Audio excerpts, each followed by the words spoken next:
Hi. HTML Hypertext Markup Language. So நம்ம இந்த கோர்ஸில் இதை பற்றி தான் படிக்க போகிறோம். ஸோ என்னுடைய நேம் தக்ஷணாமூர்த்தி. ஸோ எனக்கு ஒரு 20 வருஷத்துக்கு மேலே சாஃப்ட்வேர் டெவலப்மெண்ட்டில் எக்ஸ்பீரியன்ஸ் இருக்குது. So let us go to HTML. HTMLனா என்னென்னா ஹைப்பர் டெக்ஸ்ட் மார்க்அப் லாங்குவேஜ் அப்படின்றது என்னுடைய ஷார்ட் ஃபார்ம் தான் HTML.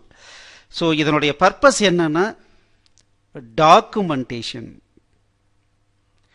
ஒரு டாக்குமெண்ட்டை கிரியேட் பண்ணினா உலகத்தில் இருக்கிற எந்த யூசர் வேணாலும் எடுத்து பார்க்குற மாதிரியான ஒரு ஃபார்மேட்டில் உருவாக்கணுங்கிறது தான் இந்த HTML டாக்குமெண்டேஷன். ஸோ இந்த கோர்ஸில் இதை பற்றி தான் முழுமையாக படிக்க போகிறோம்.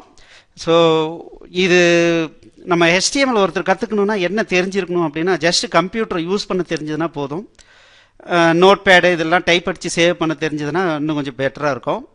தென் வெப்சைட்லாம் சர்ச் பண்ணி நிறைய வெப்சைட்டை ரெகுலராக நீங்கள் விசிட் பண்ண தெரிஞ்சதுன்னா, ஃபார் எக்ஸாம்பிள் ஃபேஸ்புக்கு, ட்விட்டர், இந்த மாதிரி இல்லை பிளாக்ஸு, ஃபோரம்ஸு, இந்த மாதிரி நிறைய விசிட் பண்ணியிருந்தீங்கன்னா இதை கற்றுக்கிறதுக்கு ரொம்ப ஈஸியாக உங்களுக்கு இருக்கும். ஸோ நீங்கள் ஒரு டெவலப்பராக இருந்ததுன்னா இந்த C அல்லது C++, ஜாவா இதெல்லாம் கொஞ்சம் ஏதாவது தெரிஞ்சிருந்ததுன்னா இன்னும் கொஞ்சம் உங்களுக்கு ஆடட் அட்வான்டேஜ். இல்லை எனக்கு நான் டெவலப்மெண்ட் பண்ண போகிறதில்ல, டிசைனிங் தான் பண்ண போகிறோம் அப்படின்னா நத்திங் எல்ஸ். உங்களுக்கு கம்ப்யூட்டரில் டைப் அடித்து சேவ் பண்ண தெரியணும். தென் நிறைய இன்டர்நெட்டில் ஒர்க் பண்ணியிருந்தீங்கன்னா அது ப்ளஸ். ஸோ ஏன்னா இன்றைக்கி இமெயில் இல்லாமல் யாருமே இல்லை. ஸோ இமெயில் கண்டிப்பாக ஒவ்வொருத்தருக்கும் இருக்கும். அப்படி இல்லைனாலும் க்ரியேட் பண்ணுங்கள்.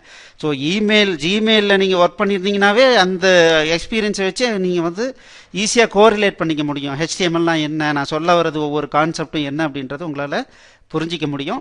Now let's go to the next topic.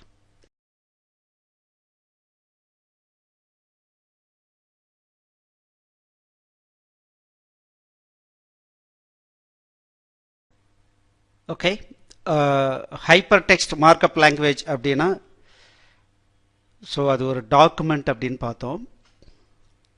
So இது எப்படி உருவானுச்சு? ஸோ இந்த ஐடியா நமக்கு இருந்தது அப்படின்னா இந்த HTML பற்றி நம்ம அதனுடைய வியூ ரொம்ப ப்ராடாக நம்மளால் பார்க்க முடியும். அதை ஈஸியாக அதனுடைய விஷயங்களை நம்மளால் ஏற்றுக்க முடியும். ஸோ ஆரம்ப காலத்தில் யூஎஸில் மிலிட்ரியில் டிஃப்ரெண்ட் ரிமோட் பிளேஸில் இருக்கிற ஒவ்வொரு ட்ரூப் கூடையும் கம்யூனிகேட் பண்ணுறதுக்கு அவங்களுக்கு ஒரு மீடியா தேவைப்பட்டது. ஸோ இப்போ தந்தியெலாம் அனுப்புவாங்க இல்லைங்களா, அந்த மாதிரி ஏதோ ஒரு மெத்தடு தேவைப்பட்டுச்சு. ஸோ அவங்க என்ன பண்ணினாங்கன்னா ஒரு ப்ரைவேட்டாக தனியாக ஒரு லீஸ் லைன் மாதிரி ஒரு ஒயரை போட்டு எல்லா இடத்துல இருக்கிற ட்ரூப்பில் இருக்கிற கம்ப்யூட்டரையும் கனெக்ட் பண்ணாங்க. ஸோ கனெக்ட் பண்ணி அவங்களுடைய டாக்குமெண்ட்டை இன்டர்சேஞ்ச் பண்ணாங்க. அப்போ என்னாகும், ஒவ்வொரு ட்ரூப் இருக்கிற ஏரியாவிலையும் டிஃப்ரெண்ட் சாஃப்ட்வேர் யூஸ் பண்ணாங்க டாக்குமெண்ட்டை க்ரியேட் பண்ண. அவங்க அழகாக ப்ரிப்பேர் பண்ணி இன்னொரு இடத்துக்கு அனுப்புவாங்க. ஆனால் அங்கே இருக்கிறவங்களால அதை வியூ பண்ண முடியாது. ஸோ அப்போது ஒருத்தர் பார்த்தீங்கன்னா அப்போ வேர்ட் ஸ்டார் இருக்கும், வேர்ட் பர்ஃபெக்ட் இருக்கும், இந்த மாதிரி நிறைய விஷயங்கள் டெக்ஸ்ட் ஃபைல் இருக்கும். ஸோ அப்போது ஏதோ ஒரு மெத்தடில் எல்லாரும் வியூ பண்ணுற மாதிரியான ஒரு மெத்தட் நம்ம க்ரியேட் பண்ணணும் அப்படிங்கிறத அவங்க ரியலைஸ் பண்ணி ஒரு மார்க்அப் லாங்குவேஜ் அப்படின்னு ஒரு விஷயத்தை க்ரியேட் பண்ணாங்க. ஸோ அதுதான் முதல்ல உருவானது ஸ்டாண்டர்ட் generalized markup language.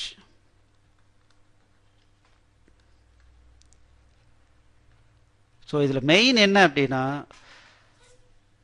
நான் சும்மா ஒரு இன்ஃபர்மேஷனை டெக்ஸ்ட் ஃபார்மேட்டில் டைப் அடித்தா மட்டும் பத்தாது, எனக்கு அது ரொம்ப மீனிங்ஃபுல்லாகவும் இருக்கணும். சில இடத்துல ஹைலைட் பண்ண வேண்டியிருக்கலாம், சில இடத்துல லிஸ்ட்டு போடலாம், சில இடத்துல டேபிள் போடலாம். எனக்கு மீனிங்ஃபுல்லாகவும் இருக்கணும். ஸோ அந்த மாதிரி டாக்குமெண்டேஷன் ஹைஃபையாக இருக்கணும். அப்படிங்கும்போது ஸோ அதுக்காக ஒரு மார்க்அப் லாங்குவேஜை க்ரியேட் பண்ணி அதன் மூலமாக டாக்குமெண்ட்டை க்ரியேட் பண்ணி அந்த டாக்குமெண்ட்டை வியூ பண்ணுறதுக்கு ஒரு சாஃப்ட்வேரை க்ரியேட் பண்ணாங்க. இன்னைக்கு நம்ம அந்த சாஃப்ட்வேரை என்ன சொல்றோம்னா ப்ரௌசர்னு சொல்றோம். இந்த ப்ரௌசரால மட்டும்தான் இந்த HTML ஃபார்மேட்ல இருக்கிற டாக்குமெண்ட்டை ரீட் பண்ணி பிரசன்டேஷன்ல நம்ம ரீடபிளா கொடுக்க முடியும். ஸோ அவங்க என்ன பண்ணாங்கன்னா இந்த மாதிரி ப்ரௌசரை காமனாக உருவாக்கி எல்லாருக்கும் கொடுத்துட்டு, ஸோ இன்டர் கம்யூனிகேஷன் நீங்கள் இந்த HTML ஃபார்மேட்டில் நீங்கள் டைப் அடித்து எல்லாருக்கும் கம்யூனிகேட் பண்ணுங்கன்னு சொன்னாங்க. அது ரொம்ப யூஸ்ஃபுல்லாக மிலிட்ரிக்கு இருந்தது. ரொம்ப தேவையான இன்ஃபர்மேஷனை அழகாக ப்ரெசன்டேஷன் பண்ணி எந்த ஆம்பிகியூட்டியும் வராமல் எல்லாருக்கும் மெசேஜை பாஸ் பண்ணுறதுக்கு யூஸ்ஃபுல்லாக இருந்தது. இது ரொம்ப நாள் சீக்ரெட்டாக மிலிட்ரியில் மட்டும் யூஸ் பண்ணிட்டு இருந்தாங்க. தென் அதே டைமில் பார்த்தீங்கன்னா ஒரு பக்கம் பிசிஸ்லாம் ஜென்ரேட் ஆக ஆரம்பிச்சுது. தென் அதுக்கப்புறம் ஒவ்வொரு கார்பரேட்லேயும் இன்ட்ராநெட்னு சொல்லிட்டு அவங்களுக்குள்ளார லோக்கல் ஏரியா நெட்ஒர்க்கில் எல்லா கம்ப்யூட்டரும் கனெக்ட் பண்ணாங்க. தென் அதுக்கப்புறம் இன்டர்நெட்டுன்னு ஒன்று கிரியேட் பண்ணி உலகத்தில் இருக்கிற ஒவ்வொரு கார்பரேட்டில் இருக்கிற கம்ப்யூட்டரையும் கனெக்ட் பண்ணி ஒவ்வொரு கார்பரேட்டும் அவங்களுக்குள்ளார பேசிக்க ஆரம்பித்தாங்க. இந்த மாதிரி டைமில் எல்லா மக்களுக்குமே அது என்ன தேவைப்பட்டுச்சுன்னா, ஏதோ ஒரு மெத்தடில் எல்லாரும் வியூ பண்ணுற மாதிரி டாக்குமெண்ட்டை உருவாக்க முடியாதா அப்படின்னு பார்க்கும்போது, ஸோ இந்த HTML ஐடியா அப்போ தான் வெளியே வந்துச்சு. ஸோ அதை அப்படியே யூட்டிலைஸ் பண்ண முடியாது. அவ்வளவு காம்ப்ளெக்ஸ் சிஸ்டம், அவ்வளவு ரொம்ப டீப் ஃபெசிலிட்டி இருக்கிற ஒரு சிஸ்டம் தான் HTML. ஸோ அது அப்படியே மக்கள் எல்லாரும் யூஸ் பண்ண முடியாதுன்றதுக்காக அதை சிம்பிளிஃபைடு வெர்ஷனாக ஒன்று கிரியேட் பண்ணாங்க. அதுக்கு பேர் தான் hyper text markup language. So இந்த மெத்தடில் நம்ம கிரியேட் பண்ணோம் அப்படின்னா அது எல்லாராலையும் ஈஸியாக வியூ பண்ண முடியும் த்ரூ ப்ரௌசர். இந்த ப்ரௌசர் மூலமாக டாக்குமெண்ட்டை ஓப்பன் பண்ண முடியும். ஸோ நம்மகிட்ட நிறைய ப்ரௌசர் இருக்குது. இன்டர்நெட் எக்ஸ்ப்ளோரர் இருக்கு. இன்னைக்கு பார்த்தீங்கன்னா ஃபயர்ஃபாக்ஸ் இருக்கு, குரோம் இருக்கு, ஒபேரான்னு ஒன்று இருக்கு, நெட்ஸ்கேப் நேவிகேட்டர்னு ஒன்று இருக்கு.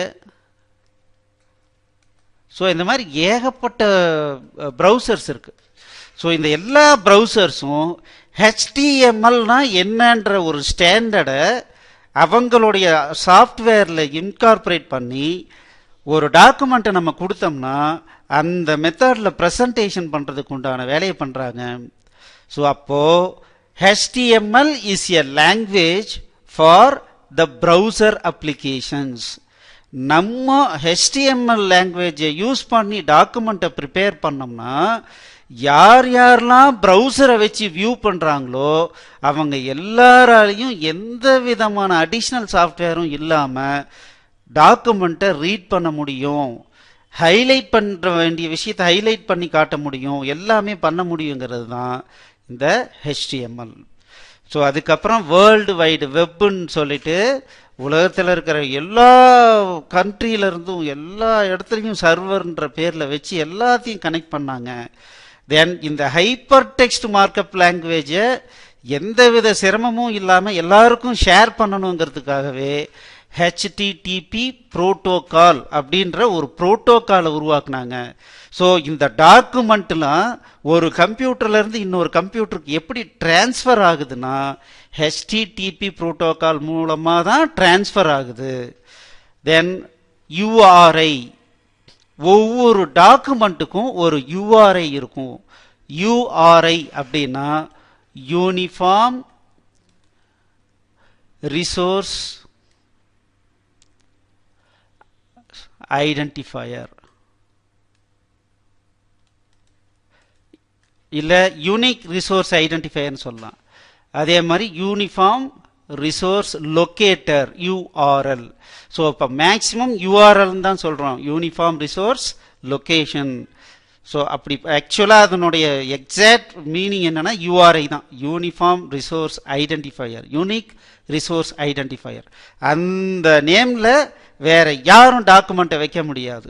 ஸோ அதுக்கு தான் நம்ம என்ன பண்ணுறோம், வெரி பேஸாக டொமைன் நேம் அப்படின்னு ஒன்று கொடுத்துட்றோம். அப்போது google.com அப்படின்னு கொடுத்துட்டேன் அப்படின்னா இது google.com கம்பெனியினுடைய ஒரு தனி டொமைன். அவருடைய எல்லா ஃபைலையும் அவரால் மட்டும்தான் மெயின்டைன் பண்ண முடியும், வேற யாராலையும் மெயின்டைன் பண்ண முடியாது. அப்போ அவர் கிரியேட் பண்ற எல்லா டாக்குமெண்ட்டுக்கும் ஒரு யூஆர்எல் கிடைக்குது, யூஆர்ஐ கிடைக்குது, யூனிக் ரிசோர்ஸ் ஐடென்டிஃபையர் கிட்ட கிடைக்குது. இதே நேம்ல வேற ஒருத்தர் பப்ளிஷ் பண்ண முடியாதா? நிச்சயமா முடியாது. ஸோ ஒரு யூனிக்னஸ் கிடைக்குது, டாக்குமெண்டேஷனை ஒவ்வொருத்தருக்கும் இன்னொருத்தருக்கும் ஈஸியாக டிரான்ஸ்ஃபர் பண்ணிக்க முடியுது. இவ்வளோ பெரிய விஷயத்தை ரொம்ப ஈஸியாக பண்ணி கொடுத்துறது தான் இந்த HTML. இது இல்லைன்னா எல்லாரும் எம்எஸ் வேர்டை ஃபாலோ பண்ணணும். எம்எஸ் வேர்டு அப்படின்னா மைக்ரோசாஃப்ட் வேர்டு அப்படின்னா அப்போ அது லைசன்ஸ் வாங்கி ஒவ்வொருத்தரும் இன்ஸ்டால் பண்ணணும். தென் இல்லை எம்எஸ் வேர்டு வேண்டாம்னா வேற ஒரு இது நம்ம விட்டோம் அப்படின்னம்னா அப்போ நூற்றுக்கணக்கான இந்த மாதிரி அப்ளிகேஷன் வந்திருக்கும். எதை யூஸ் பண்ணுறது எதை விடுறதுன்னு யாருக்குமே தெரியாது. அதுக்கு பதிலாக நல்ல வேலையா HTMLன்ற ஒரு விஷயத்தில் எல்லாரும் கான்சன்ட்ரேஷன் பண்ணதுனால இன்னைக்கு ஒரு ஆப்ரேட்டிங் சிஸ்டம்னு ஒன்று இன்ஸ்டால் பண்ணிட்டோம்னாவே மினிமம் ஐங்கிறது ஃப்ரீயாக நமக்கு கிடைச்சிடுது. ஸோ நம்ம அதிலிருந்து நம்ம வியூ பண்ணிக்கலாம். ஏதாவது ஒரு ப்ரௌசர் அப்ளிகேஷன்றது ஃப்ரீயாக நமக்கு அவைலபிளாக இருக்குது. ஸோ HTML டாக்குமெண்ட்டை எந்த வித சிரமமும் இல்லாமல் யார் வேணாலும் வியூ பண்ணுற மாதிரியான ஒரு நிலைமை இருக்குது. ஸோ இதுதான் இந்த ஹிஸ்ட்ரி, HTML உருவான ஹிஸ்ட்ரி.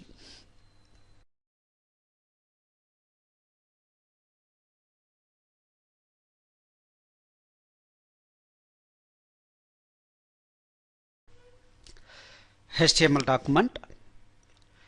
ஸோ HTML டாக்குமெண்ட்னா என்னன்றது முன்னாலேயே பார்த்தோம். ஸோ அந்த டாக்குமெண்ட்டில் என்னெல்லாம் இருக்கலாம் அப்படின்னு நம்ம பார்க்குறோம் அப்படின்னா, ஸோ HTML எதுக்காக கிரியேட் பண்ணாங்க? To share research documents. So ஒருத்தர் பண்ண ஒரு ரிசர்ச்சை ஈஸியாக ஷேர் பண்ணணும், வேர்ல்டு வைடில் இருக்கிற எல்லாரும் பார்க்கணும் அப்படிங்கிற மாதிரியான கட்டாயத்தில் இதை உருவாக்குனாங்க. ஸோ அந்த டாக்குமெண்ட்டில் என்ன பண்ணுறாங்க அப்படின்னா, டெக்ஸ்ட் இன்ஃபர்மேஷன் போடலாம், டேட்டாவை போட்டுக்கலாம். டேட்டானா என்ன? டேபிளர் டேட்டா. இந்தந்த மாதத்தில் இந்தந்த மாதிரி டெம்பரேச்சர் இருக்கும், இந்தந்த மாதத்தில் இவ்வளோ மழை பெஞ்சிருக்கும், இந்தந்த மாதத்தில் இந்தந்த மாதிரி டிசீஸ்லாம் பரவும் அப்படின்னா அதெல்லாம் எப்படி ஈஸியாக ப்ரெசன்டேஷன் பண்ணுறது. தென் சில விஷயங்களை ஃபோட்டோ போட வேண்டியிருக்கும், தட் இஸ் இமேஜ். ஒரு கிராஃபிக்ஸாக போடலாம், ஃபோட்டோவை போடலாம், ஹேண்ட் டிராயிங் பண்ணி அதை போடலாம், இந்த மாதிரியெல்லாம் பண்ணலாம். தென் இதை எல்லாத்தையும் லிங்க் பண்ணுறதுக்காக யூஸ் பண்ணுறது தான் HTML. ஒரே பேஜில் நான் டேட்டாவையும் கொடுக்கணும், டெக்ஸ்டையும் கொடுக்கணும், ஹைலைட்டும் பண்ணணும், இமேஜும் கொடுக்கணும், அதுக்காக உருவாக்குனது தான் இந்த HTML. ஸோ ஒரு பேஜில் இது எல்லாத்தையும் லிங்க் பண்ணுறது தான் HTML-உடைய வேலை. So HTML is a markup language meant to be processed by a client application. இந்த HTMLங்கிறது யாருக்காகப்பா உருவாக்கியிருக்கோம்னா ஒரு ப்ரௌசருக்காக தான் உருவாக்கியிருக்கோம்.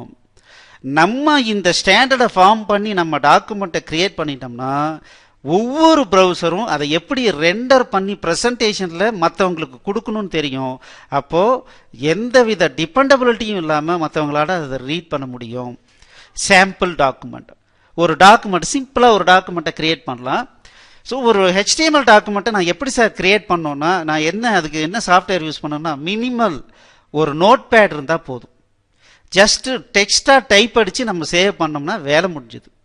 ஸோ அதுக்கு பதிலாக நோட் பேட் ப்ளஸ் ப்ளஸ்னு ஒரு அப்ளிகேஷன் இருக்குது. அந்த அப்ளிகேஷன் பார்த்தீங்க அப்படின்னா கொஞ்சம் ஹைலைட்லாம் பண்ணும். ஸோ அதனால் இதை யூஸ் பண்ணிக்கலாம். பாருங்கள், நோட் பேட் ப்ளஸ் ப்ளஸில் ஸோ நான் என்ன பண்ணுறேன் அப்படின்னா HTML. ஸோ இதெல்லாம் என்ன பண்ணுதுன்றதை நான் அப்புறமா சொல்கிறேன். ஸோ இப்போ நான் என்ன பண்ணுறேன்னா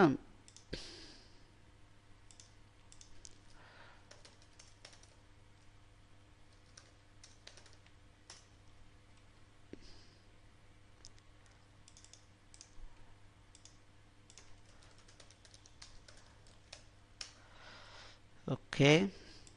ஸோ இங்கே பாருங்கள் HTML.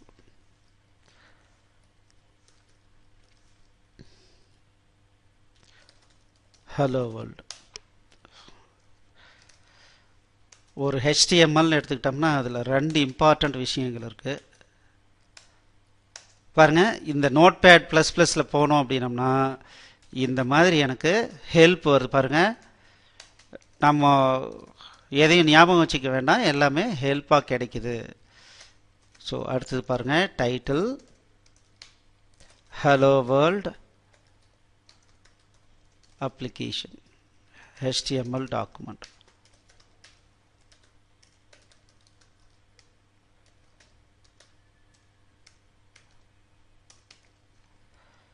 Okay, so body, this is my first HTML document.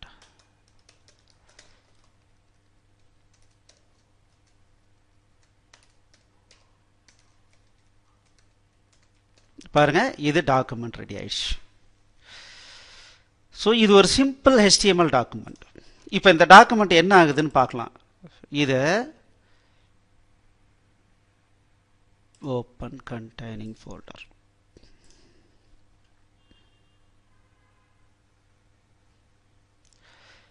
So இது பாருங்க.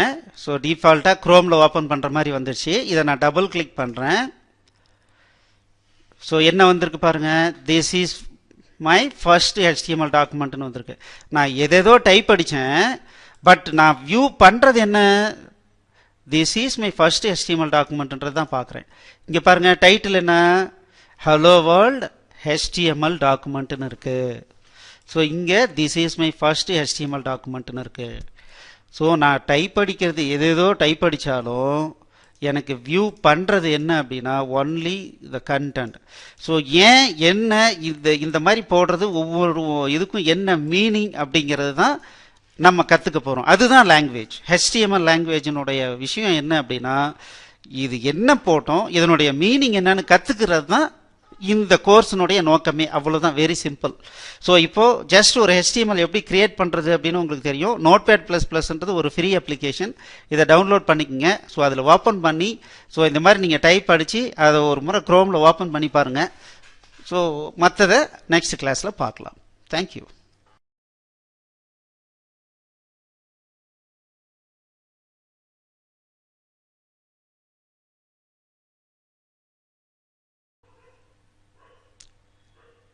HTML document types. So document types அப்படிங்கிறது ப்ரௌசருக்கு உண்டான ஒரு இண்டிகேஷன். இப்போ நம்ம ஃபஸ்ட்டாக ஒரு டாக்குமெண்ட் கிரியேட் பண்ணோம். ஸோ அதில் நம்ம எதுவும் மென்ஷன் பண்ணலை, பட் நம்ம சில விஷயங்களை மென்ஷன் பண்ண முடியும். ஸோ என்ன டாக்குமெண்ட் டைப்னா என்ன, எதுக்காக அப்படின்னு பார்த்தோன்னா, இந்த HTML பார்த்தீங்க அப்படின்னா டிஃப்ரெண்ட் வெர்ஷனாக கிரியேட் ஆகிருக்கு. எடுத்த உடனே நம்ம இன்னைக்கு யூஸ் பண்ணிட்டு இருக்கிற மாதிரியான ஒரு அப்ளிகேஷன், ஒரு HTML மார்க்அப் லாங்குவேஜ் நமக்கு கிடைக்கல. அது கொஞ்சம் கொஞ்சமாக எவால்வ் ஆகி தான் இன்னைக்கு நம்ம யூஸ் பண்ணிட்டு இருக்கிற ஒரு ஃபார்மேட்டில் கிடைச்சிருக்கு. இன்னைக்கு நம்ம யூஸ் பண்ணிட்டு இருக்கிற HTML பார்த்தீங்கன்னா HTML4. But by this time பார்த்தீங்கன்னா HTML5 ஆல்ரெடி கொஞ்சம் கொஞ்சமாக எல்லாரும் யூஸ் பண்ண ஆரம்பிச்சிட்டாங்க. ஸோ இதனுடைய இது பார்த்தீங்கன்னா கொஞ்சம் கொஞ்சமாக உபயோகத்துக்கு வர ஆரம்பிச்சிடுச்சு. ஸோ HTML5ன்றது பட் ஆத்தன்டிகேட்டடாக இன்னும் ரிலீஸ் பண்ணலை. பட் இதில் இப்படிலாம் இருந்தால் பரவாயில்லன்னு ஒரு ஓவர்வியூ கொடுத்ததை வச்சு ப்ரௌசர் அப்ளிகேஷன்ஸ்லாம் கொஞ்சம் கொஞ்சமாக அதை சப்போர்ட் பண்ண ஆரம்பிக்கிறாங்க. ஸோ நம்ம அந்த ஸ்டாண்டர்டை வச்சு இம்மீடியட்டாக நம்ம யூஸ் பண்ணிக்க முடியாது. அப்போது சில பேர் HTML4 வந்து கிரியேட் பண்ணியிருக்கலாம், சில பேர் HTML3 யூஸ் பண்ணியிருக்கலாம், இந்த மாதிரி HTML1 யூஸ் பண்ணியிருக்கலாம். அப்போது ஒரு டாக்குமெண்ட்டை ஒவ்வொரு வெர்ஷன் வரும்போதும் அவங்க வந்து மாற்றிக்கிட்டு இருக்க முடியாது. இப்போ நான் இன்னைக்கு ஒன்று கிரியேட் பண்ணுறேன், இன்னைக்கு கிரியேட் பண்ணுறது HTML4 கிரியேட் பண்ணுறேன் அப்படின்னா 10 வருஷம் கழிச்சு HTML10ன்னு ஒன்று இருக்கலாம். அப்போ அன்னைக்கு இருக்கிற ப்ரௌசருக்கு HTML10 மட்டும்தான் புரிஞ்சிக்க முடிகிற மாதிரி இருந்ததுன்னா அந்த நம்மளுடைய டாக்குமெண்ட் ஒரு வேளை யூஸ்லெஸ்ஸாக இருக்கும். ஸோ ஒரு விஷயம் என்னன்னா, நான் இன்னைக்கு ஒரு டாக்குமெண்ட் HTML பேஸ் பண்ணி கிரியேட் பண்ணால் 100 வருஷம் ஆனாலும் யாராலையும் அதை எடுத்து பார்க்க முடியணும் அப்படிங்கிறது தான் நம்மளுடைய முக்கியமான குறிக்கோள். அப்படி இருக்கும்போது ஸோ அப்போது அந்த பேட்டர்ன் மாறக்கூடாது இல்லைங்களா. அப்போது டாக்குமெண்ட்டை கிரியேட் பண்ணும்போதே நான் எந்த ஸ்டாண்டர்டில் கிரியேட் பண்ண போகிறேன், கிரியேட் பண்ணிட்டு இருக்கேன் அப்படிங்கிறத சேர்த்து கிரியேட் பண்ணுறது தான் ஒரு நல்ல HTML டாக்குமெண்ட்டுக்கு அழகு. ஏன்னு கேட்டால் இனிமேல் வர அடுத்தடுத்த வெர்ஷனுக்கு போனாலும் அந்த ப்ரௌசர் இந்த டாக்குமெண்ட்டை ஓப்பன் பண்ணோன்னா, ஓ இவர் வந்து HTML3 வச்சு தான் பண்ணியிருக்காரா, அப்போ HTML3ல இப்படி தான் நம்ம ரெண்டர் பண்ணோம் அப்படின்னு சொல்லிட்டு அதையும் கரெக்டாக வந்து ப்ரெசன்டேஷன் பண்ணோம். இல்லை HTML10 இல்லை HTML5 யூஸ் பண்ணி பண்ணியிருந்தாரா, HTML5 வச்சு பண்ணியிருக்காரா, அப்போ இதில் ஸ்பெசிஃபிகேஷன் இப்படி தான் கொடுத்துருக்காங்க, இதனுடைய ப்ரெசன்டேஷன் இப்படி தான் இருக்கணும்னு அந்த மாதிரி ஒரு ப்ரெசன்டேஷன் கொடுக்கணும். அதுக்காக நம்ம ஒரு ஸ்டேட்மெண்ட் போடுறோம். அதை என்னன்னு சொல்கிறாங்கன்னா டாக்குமெண்ட் டைப்னு சொல்கிறாங்க. இதை நம்ம எங்கே போய் பார்க்கலான்னா இங்கே பாருங்கள், w3schools.com டேக்ஸ் டாக் டைப்னு ஒரு பேஜ் இருக்குது. இதில் போய் நம்ம பார்க்கலாம். ஸோ இதை நான் என்ன சொல்கிறேன்னா w3schools டாக் டைப்னு சொல்கிறேன். பாருங்கள், ஸோ இங்கே வந்து பார்த்தீங்கன்னா இது HTML5 அப்படின்னா நான் இந்த மெத்தடில் போடணும். HTML 4.01 இருக்கு, அப்போ நான் இந்த மெத்தடில் போடணும். HTML 4.01 டிரான்சிஷனல் அப்படின்னா நான் வந்து பழைய ஃபார்மட்டையும் யூஸ் பண்ணுவேன், புது ஃபார்மட்டையும் யூஸ் பண்ணுவேன் அப்படின்னு சொல்லலாம். ஸோ இந்த மாதிரி இவ்வளவு தான் டாக்குமெண்ட் டைப். ஸோ XHTMLனு ஒரு மெத்தட் இருக்கு, XHTML 1.0 1.1 இருக்கு, 1.0 டிரான்சிஷன் இருக்கு, 1.0 ஸ்ட்ரிக்ட் இருக்கு. ஸோ நீங்கள் எந்த மெத்தடை நம்ம ஃபாலோ பண்ணுறோமோ அதை காப்பி பண்ணி நம்ம போட்டுறணும். இப்போ நம்ம என்ன பண்ண போறோம்னா, ஏற்கனவே HTML5 வர ஆரம்பிச்சிருச்சு, அதனால நம்ம இதை தான் நம்ம இனிமேல் புதுசாக ஒரு டாக்குமெண்ட்டை உருவாக்குறோம்னா, ஸோ நம்ம டாக் டைப்பு HTML இது மட்டும் போட்டோம்னா போதும். ஸோ ப்ரௌசர் நம்ம HTML5ல கிரியேட் பண்ணியிருக்கோம்னு புரிஞ்சுக்கிட்டு அதுக்கு தகுந்த மாதிரி ரெண்டர் பண்ணோம். ஒன்றும் பெருசாக டிஃப்ரென்ஸ் வராது. இப்போ பாருங்கள், இப்போ நான் கிரியேட் பண்ணியிருக்கேன் பாருங்கள், ஒன்றும் பெரிய டிஃப்ரென்ஸ் இருக்காது. ஏன்னா இப்போ நம்ம யூஸ் பண்ணியிருக்கிறது ரொம்ப பேசிக் எலிமெண்ட், அது எப்போவுமே மாறாத எலிமெண்ட்ஸ். ஸோ இன்னும் அட்வான்ஸ்டு லெவல் போகும்போது தான் அந்த டிஃப்ரென்ஸ் வரும். பட் இப்போ நான் ரொம்ப கிளியராக இருக்கேன். நான் என்ன பண்ணணும்னு நினைக்கிறேன்னா, இப்போ லேட்டஸ்ட் வெர்ஷன் என்ன HTML5. இனிமேல் கிரியேட் பண்ண போகிற எல்லா டாக்குமெண்ட்டையும் நான் HTML5ல தான் கிரியேட் பண்ண போகிறேன்னு முடிவு பண்ணிட்டேன். ஸோ நம்ம ஒவ்வொரு HTML டாக்குமெண்ட்லையும் less than exclamation doc type HTML அப்படின்னு போட்டு இந்த ஒரு லைனை நம்ம இன்க்ளூட் பண்ணணும். ஸோ இதுதான் டாக்குமெண்ட் டைப். சரிங்களா? ஸோ இது நம்ம எதுக்காக போடணும் அப்படின்னா, சர்ச் என்ஜினுடைய பர்பஸ்க்காக போடுறோம். இது இன்னொரு பர்பஸ் என்னன்னா சர்ச் என்ஜினுடைய பர்பஸ். ஒரு எக்ஸாம்பிளுக்கு பார்த்தீங்கன்னா, நான் இன்னைக்கு ஒரு டாக்குமெண்ட்டை கிரியேட் பண்ணேன்னா அதுக்கு இன்னைக்கே 10,000 பேர் வந்து விசிட் பண்ண மாட்டாங்க. அது எப்படி விசிட் பண்ணுவாங்கன்னா, அந்த டாக்குமெண்ட்ல என்ன கண்டென்ட் இருக்கோ அந்த கண்டென்ட்டை பேஸ் பண்ணி தான் மக்கள் வந்து வருவாங்க. ஸோ அந்த கண்டென்ட் எப்படி இருக்கணும்னா நீட்டாக இருக்கணும், அது தப்பாக இருக்கக்கூடாது, ஒரு வேலிடேஷன் கரெக்டாக இருக்கணும். அந்த மாதிரி யார் கிரியேட் பண்ணுறாங்களோ அவங்களுக்கு தான் ஹை ப்ரையாரிட்டி இருக்கும்.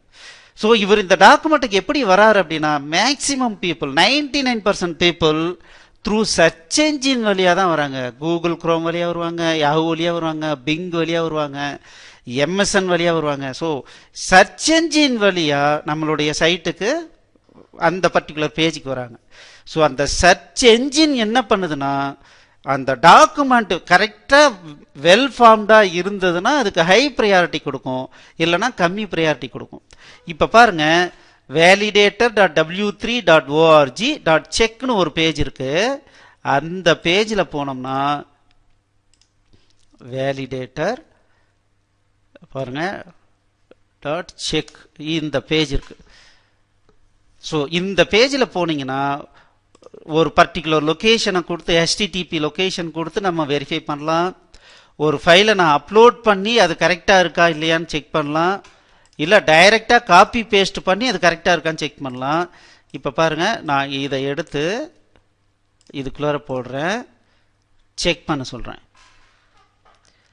இதில் பாருங்கள் 2 errors 3 warnings இருக்குது. Errors found while checking this document as HTML5. பாருங்க, நான் HTML5ன்ற வார்த்தையை நான் எங்கேயுமே யூஸ் பண்ணலை. ஆனால் இந்த வேலிடேஷன் சர்வீஸ் என்ன பண்ணிடுச்சு, இது HTML5னு கண்டுபிடிச்சி. எப்படி கண்டுபிடிச்சது, இந்த டாக் டைப்பை வச்சு கண்டுபிடிச்சிருக்கான். என்ன எரர் கண்டுபிடிச்சிருக்கான் அப்படின்னு பார்க்கலாங்களா? ஃபர்ஸ்ட் பாருங்க, saw when expecting an attribute name probable cause missing closing bracket immediately before. பாருங்க, ஏதோ இங்கே மிஸ்டேக் பண்ணியிருக்கோன்னு சொல்கிறான். இங்கே பாருங்க, இந்த ஹெட் இருக்கு, நான் ஹெட்டை க்ளோஸ் பண்ணவே இல்லை. ஸோ இருந்தாலும் என்னுடைய ப்ரௌசர் அண்டர்ஸ்டாண்ட் பண்ணிக்கிச்சு. இப்போ பாருங்க, ஸோ இந்த ஹெட்டுக்கு நான் இதை க்ளோஸ் பண்ணுறேன். இப்போ செக் பண்ணுறேன், ரீவேலிடேட். பாருங்க, பாஸ்ட் கரெக்டாக இருக்குன்னு சொல்லிடுச்சு. பட் 3 வார்னிங்ஸ் இருக்குன்னு சொல்கிறான். என்ன 3 வார்னிங்ஸு?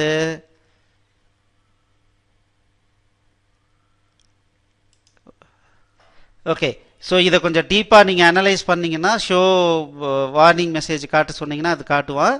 பட் இப்போ இதிலிருந்து நீங்கள் தெரிஞ்சிக்க வேண்டியது என்ன அப்படின்னா, இங்கே கொடுத்துருக்கான் warning, no character encoded using direct input mode. So இது எல்லாம் அசியூம் பண்ணுற மாதிரி கொடுத்துருக்கு, நீங்கள் கரெக்டாக கொடுக்கலன்னு சொல்லியிருக்கா. இதை நம்ம கரெக்ஷன் பண்ணிக்கலாம். ஸோ இப்போது இந்த டாக்குமெண்ட் டைப்புக்கும் சர்ச் என்ஜின் வேலிடேஷனுக்கும் உங்களுக்கு என்ன ரிலேஷன்றது உங்களுக்கு புரிஞ்சிருக்கும். ஸோ இந்த டாக்குமெண்ட் நம்ம கரெக்டாக ஃபாலோ பண்ணியிருந்தா ஹை ப்ரையாரிட்டி கொடுத்து நம்மளுடைய டாக்குமெண்ட் இந்த வேர்ல்டு லெவல் பீப்புள் சர்ச் பண்ணுறவங்களுக்கு ஈஸியாக ரீச் ஆகும். ஸோ அதுக்காக இந்த டாக் டைப் அப்படிங்கிற விஷயம் ரொம்ப ரொம்ப முக்கியமான ஒரு விஷயம். ஸோ நம்ம இனிமேல் யூஸ் பண்ண போகிறது எல்லாமே HTML5 ஸ்டாண்டர்ட் தான் யூஸ் பண்ண போகிறோம். தேங்க்யூ.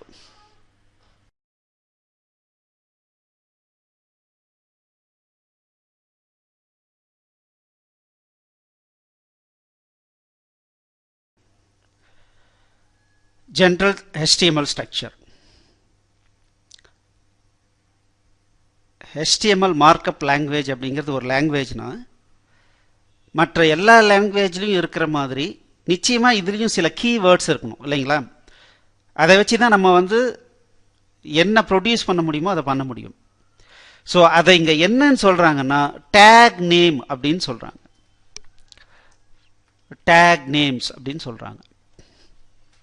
இந்த டேக் நேம் எப்படி இருக்கணும் அப்படின்னா ஆங்குலர் பிராக்கெட்டுக்குள்ளார டேக் நேம் இருக்கணும்.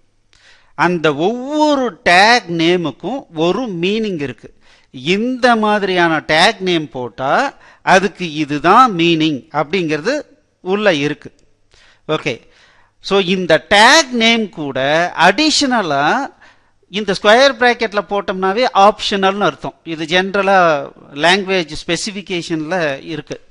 ஸோ ஸ்கொயர் பிராக்கெட்டில் போட்டோம்னாவே அது ஆப்ஷனல். எனக்கு தேவைப்பட்டா அதுக்கு அடிஷனலாக இந்த டேகுக்கு அடிஷனலாக நான் சில வேல்யூஸ் பாஸ் பண்ண முடியும்.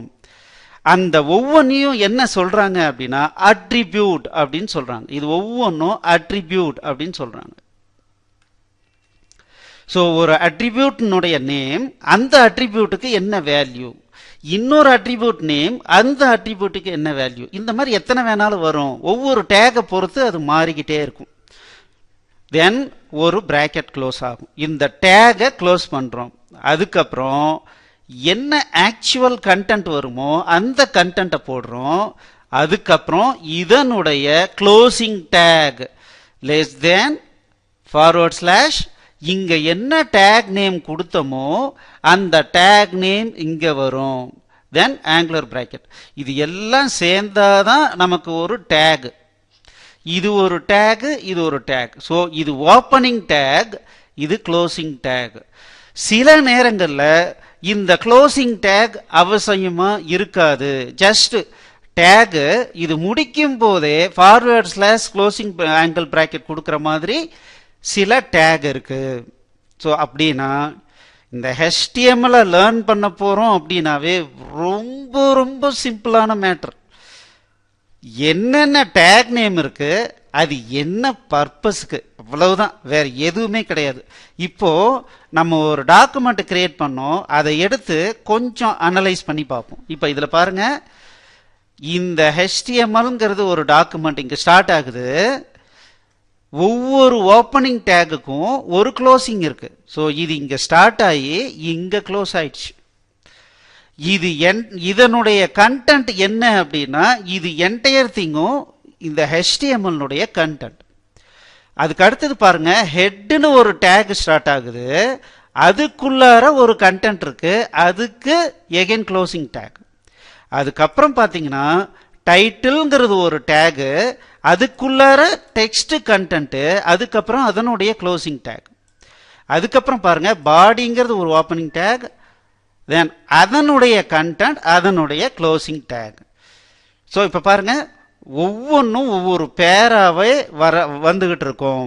ஸோ இந்த என்டையர் HTML-க்கும் இது எல்லாமே சேர்ந்து கண்டென்ட். இந்த ஹெட்டை பொறுத்த வரைக்கும் இது ஃபுல்லா கண்டென்ட். இந்த இது பொறுத்த வரைக்கும் டைட்டில்ன்றது இது, அந்த டைட்டிலுக்கு இது கண்டென்ட்.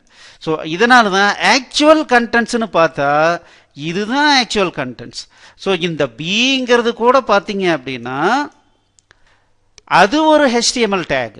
சரிங்களா, அதுக்கு ஒரு மீனிங் இருக்கு. ஒரு சிம்பிளா பார்த்தீங்கன்னா இந்த டெக்ஸ்டை போல்டா காட்டுங்க அப்படின்னு அர்த்தம். இங்க போல்டு இங்க ஸ்டார்ட் ஆகி இங்க போல்டு முடிச்சுக்கோ, இதுக்கு நடுவில் இருக்கிற எல்லாத்தையும் போல்டா காட்டுன்னு அர்த்தம்.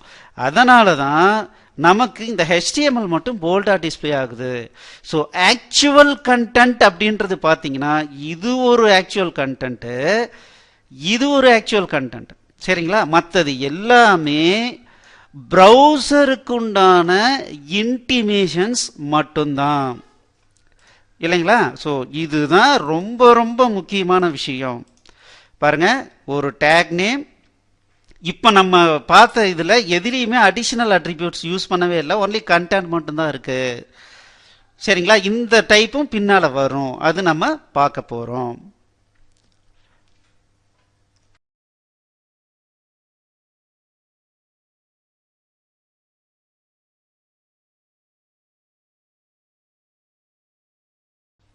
ரைட்.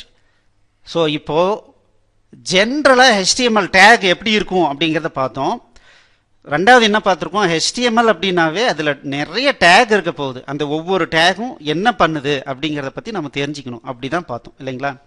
ஸோ இதில் என்ன பண்ண போகிறோம் அப்படின்னா இப்போ நம்ம என்னென்ன டேக் இருக்குன்றத சில டேகை வந்து நம்ம பார்க்க போகிறோம்.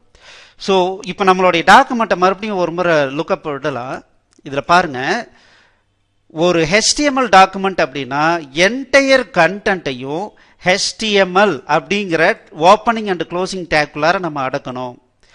இந்த என்டையர் HTML கண்டென்ட்டும் ரெண்டு செக்ஷனா பிரிச்சிருக்கோம். ஒரு செக்ஷன் என்னன்னா ஹெட் செக்ஷன், இன்னொன்று பாடி செக்ஷன். இந்த ஹெட் செக்ஷன் அப்படிங்கிறது முழுக்க முழுக்க ப்ரௌசருக்குண்டான செக்ஷன். ப்ரௌசர் இந்த டாக் டைப் என்னன்னு பார்த்து புரிஞ்சுக்கணும்னு பார்த்தோம். அது மாத்திரம் இல்லாம இதுக்குள்ளார சில வைட்டல் இன்ஃபர்மேஷன் கொடுப்போம். அது ப்ரௌசருக்கு மட்டும் இல்ல, சர்ச் என்ஜின்ஸுக்கும் அது யூஸ்ஃபுல்லா இருக்கும். அந்த மாதிரியான டேக் இன்ஃபர்மேஷனை எல்லாம் ஹெட் அப்படின்ற செக்ஷன்ல கொடுக்குறோம். Actual content, actual presentation content, டாக்குமெண்ட்டினுடைய டெக்ஸ்ட் எல்லாமே பாடியில கொடுக்குறோம். அதனால தான் இங்க பாருங்க, நான் பாடின்ற டெக்ஸ்டுக்குள்ளார கொடுக்கறது மட்டும்தான் என்னுடைய இது வந்து டாக்குமெண்ட் ஏரியா, இந்த டாக்குமெண்ட் ஏரியாவில் டிஸ்பிளே ஆகுது. சரிங்களா, மற்றதெல்லாம் எங்க டிஸ்பிளே ஆகுது, எதுவுமே டிஸ்பிளே ஆகல எக்ஸப்ட் திஸ் டைட்டில். ஸோ இதில் இப்போ பாருங்க, ஸோ இப்போ ஹெட் அப்படிங்கிற டேக் எதுக்குன்னு தெரியுது. ஸோ ஹெட்டுங்கிற டேகுக்குள்ளார ப்ரௌசர் அண்ட் சர்ச் என்ஜினுக்கு தேவையான இன்ஃபர்மேஷன் எல்லாம் ப்ரொவைட் பண்ணுறது தான் இந்த ஹெட்டுனுடைய ஒர்க். வேலை முடிஞ்சு போச்சு. அதை தவிர வேற எதுவுமே அதில் படிக்கிறதுக்கு ஒன்றுமே இல்லை, விட்டுறலாம். அதுக்கு அடுத்தது பாருங்க டைட்டில். இப்போ நான் 100 டாக்குமெண்ட் ரெடி பண்ணியிருக்கேன், நான் வியூ பண்ணுறேன், பட் அது கண்டென்ட் மட்டும்தான் தெரியுது. எப்படி என்னால் வந்து செக்ரிகேட் பண்ணி பார்க்க முடியும் இது என்ன பேஜ், இது என்ன பேஜுன்னு? ஏன்னா கிரியேட் பண்ணும்போது இருக்கிற இன்ட்ரெஸ்ட்டு போக போக எனக்கு மறந்து போயிடும். அப்போது எனக்கு இந்த டாக்குமெண்ட்டை பார்த்த உடனே இது இந்த டாக்குமெண்ட் தான் தெரியணும். எந்த ஒரு புக்கை எடுத்தாலும் முதல்ல பேரை எழுதி இது இந்த புக்கு தான், இந்த நோட்டு தான் அப்படின்னு நம்ம எழுதி வச்சுக்கிறோம் இல்லைங்களா. அந்த மாதிரி ஒவ்வொரு பேஜுக்கும் ஒரு டைட்டில் கொடுக்குறோம். எதுக்காக? அந்த பேஜை ஈஸியாக ஐடென்டிஃபை பண்ணுறதுக்காக. சர்ச் என்ஜினும் அதே மாதிரி அந்த டைட்டிலை வச்சு ஈஸியாக நம்மளுடைய டாக்குமெண்ட்டை ஐடென்டிஃபை பண்ணோம். எதுக்காகனா யாராவது ஒரு கீவேர்டு டைப் அடிச்சாங்கன்னா இந்த டைட்டிலும் அதுவும் மேட்ச் ஆனிச்சுனாவே நம்மளுடைய டாக்குமெண்ட்டுக்குள்ளார கொண்டு வருவான். ஸோ அப்போ அந்த டைட்டில் அப்படிங்கிறது என்னன்னா பேஜினுடைய டைட்டில். ஸோ அதனால தான் இந்த டைட்டிலுக்குள்ளார என்ன கண்டென்ட் கொடுத்துருக்கோமோ அது இந்த இடத்துல டிஸ்பிளே ஆகுது. இது பேஜ் டைட்டில். அதை தான் நம்ம டைட்டில் டேக்குள்ளார கொடுத்துருக்கோம். இது ஒன்றுமே இல்லை. HTMLங்கிறது என்ன தெரியுங்களா, ஒரு பெரிய ராக்கெட் சயின்ஸ்லாம் கிடையாது. சும்மா சாதாரண ஒரு 10வது ஒரு நல்ல மார்க் வாங்கி படித்த ஒரு நல்ல ஸ்டூடெண்ட் பார்த்தீங்கன்னா ரொம்ப ஈஸியாக கற்றுக்கலாம். ஸோ அடுத்தது பாருங்க, மெட்டா டேட்டா. இந்த பேஜை யார் உருவாக்குனாங்க, அதை பற்றி நம்ம இன்ஃபர்மேஷன் ப்ரொவைட் பண்ணணும்னா ஆத்தர். இந்த பேஜில் எதை பற்றி அதிகம் டிஸ்கஸ் பண்ணியிருக்கோம் அதுதான் கீவேர்ட். ஒரு ஷார்ட் டிஸ்கிரிப்ஷன், அந்த பேஜை பற்றிய ஒரு ஷார்ட் டிஸ்கிரிப்ஷன் கொடுக்கணும் அப்படின்னா அது டிஸ்கிரிப்ஷன். ஸோ இது எல்லாத்தையுமே நம்ம சர்ச் என்ஜின் யூஸ் பண்ணுவார். இப்போ பாருங்களேன், இப்போ நான் இதையே எக்ஸ்பேண்ட் பண்ணுறேன். Meta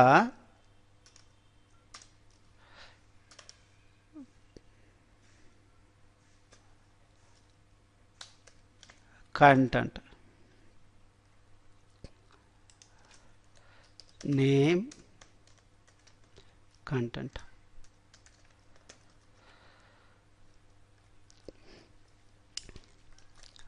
Author, collectiva. Meta, name equals keywords. Content, HTML, introduction.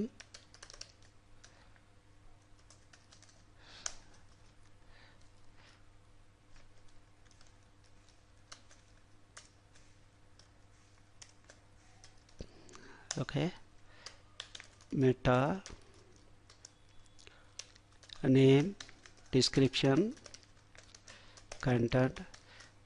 This is hello world, HTML hello world document. அவ்வளோதான். ஸோ இப்போ பாருங்க, நான் இதை ப்ரௌசரை எக்ஸிக்யூட் பண்ணினேன்னா எனக்கு ஒன்றுமே வராது, அதெல்லாம் எனக்கு தெரியாது. ஏன்னா இது ப்ரௌசர்னுடைய இன்ஃபர்மேஷனுக்காகவும் சர்ச் என்ஜின் ஆப்டிமேஷனுக்காகவும் தான் நம்ம கொடுக்குறோம். இதை வேணும்னா இப்போ பாருங்கள், இங்கே ரைட் கிளிக் அடித்து வியூ பேஜ் சோர்ஸில் போனீங்கன்னா இது இருக்கும். பட் இதை யூசர் இதை பார்த்து ஒன்றும் பண்ண போகிறதில்ல. இந்த பேஜுக்கு ஆளுங்களை கொண்டு வர்றதுக்காக சர்ச் என்ஜின்ஸ் அந்த டேட்டாவை யூஸ் பண்ணிக்கும். ஃபியூச்சரில் நமக்கே இது என்ன பேஜுன்னு தெரியல அப்படின்னா அதில் ரைட் கிளிக் அடித்து பேஜ் சோர்ஸ் பார்த்தோம்னா அதனுடைய டீட்டெயிலை நம்மளே தெரிஞ்சுக்கிறதுக்கு யூஸ் ஆகும். அதுதான் இந்த மெட்டா டேட்டா அப்படின்னு சொல்லுவோம். அடுத்தது ஸ்கிரிப்ட். ஸோ மற்ற இதில் மாதிரியே இந்த HTML டாக்குமெண்ட்லேயும் நான் ப்ரோக்ராமிங் பண்ண முடியும்.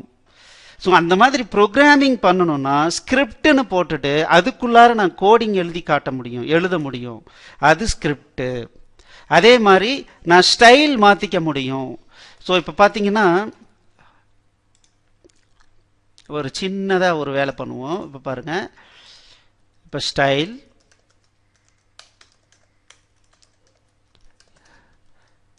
இதுக்குள்ளார எந்த டேகை வேணாலும் நான் கொடுத்துட்டு ஹெட்டோ இல்லை பாடியோ இல்லை போல்டோ எது வேணாலும் கொடுத்துட்டு அதுக்கு நான் வந்து ஸ்டைல் டிஃபைன் பண்ண முடியும். சரி, பேக்ரவுண்ட் கலர் நான் என்ன சொல்கிறேன், கிரே. இந்த மாதிரி என்னால் கொடுக்க முடியும். இப்போது இதை ரெஃப்ரெஷ் பண்ணுறேன் பாருங்கள். ஸோ இது வந்து ஸ்டைலிங் அப்படின்னு சொல்கிறோம், டாக்குமெண்ட்னுடைய ஸ்டைலிங். ஸோ இந்த டாக்குமெண்ட்னுடைய ஸ்டைலிங்காக நமக்கு இந்த ஸ்டைல் யூஸ் ஆகுது. இந்த ஸ்கிரிப்டை பற்றி நம்ம கோடிங் வரும்போது நான் உங்களுக்கு சொல்லி கொடுக்குறேன். ஸோ அது வந்து ஸ்கிரிப்ட்.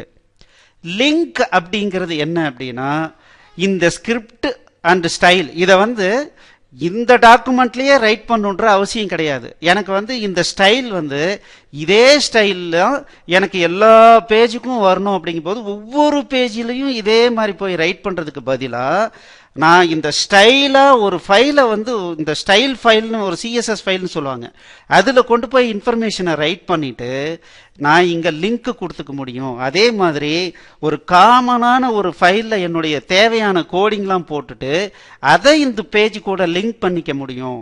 அந்த மாதிரியான டைப்னால நம்ம லிங்க் யூஸ் பண்ணலாம். ஸோ இது ப்ராக்டிக்கலாக எக்ஸாம்பிள் வரும்போது நம்ம பார்த்துக்கலாம். அதே மாதிரி பேஸ், இந்த பேஸ் அப்படிங்கிறது என்னன்னா ஒரு யூஆர்எல். ஸோ நான் என்ன அப்படின்னா, நான் இது வந்து லிங்க் வரும்போது நம்ம தெரிஞ்சுக்குவோம். ஹைப்பர் டெக்ஸ்ட் ஆங்கர் அப்படின்னு சொல்லுவோம், அந்த லிங்க் அப்படின்னு சொல்லிட்டு வரும். அதில் என்ன பண்ணுவோம்னா, நம்ம ஒரு பேஜினுடைய பாத் கொடுப்போம். அந்த பாத் வந்து ரிலேட்டிவ் பாத், அப்சல்யூட் பாத்னு ரெண்டு இருக்கு. ஸோ ரிலேட்டிவ் பாத் கொடுக்கும்போது இந்த பேஸ்ன்றதுல நம்ம என்ன கொடுத்துருக்கோமோ இது கூட அதை அட்டாச் பண்ணி ஒரு ஃபுல் பாத்தா எடுத்துக்கும். இதுவும் தேவைப்பட்டுச்சுன்னா பின்னால நம்ம பார்ப்போம். பட் இதை யாரும் மோஸ்ட்லி யூஸ் பண்றது இல்லை. பட் இப்போ உங்களுக்கு ஒரு ஐடியா கிடைச்சிருக்கும். இது எல்லாமே யூசருக்கு தேவையில்லாத ஒரு விஷயம், ஒரு ஃப்ரண்ட் எண்ட்ல டாக்குமெண்ட் படிக்கிறவருக்கு தேவையில்லாத ஒரு விஷயம். ஆனா இது ப்ரௌசருக்காகவும் சர்ச் என்ஜினுக்காகவும் இது ரொம்ப ரொம்ப இம்பார்ட்டண்ட்டான ஒரு விஷயம். ஸோ அதனால இது எல்லாமே ஹெட்டில் வருது, சரிங்களா? ஸோ அதனால இதெல்லாம் ஹெட் எலிமெண்ட்ஸ்னு சொல்கிறோம், சரிங்களா? ஸோ இப்போ இது ஒரு ஐடியா கிடைச்சிருக்கும். இதை பேஸ் பண்ணி சும்மா நீங்கள் ஒரு சின்ன டாக்குமெண்ட் கிரியேட் பண்ணி பாருங்கள். தேங்க்யூ.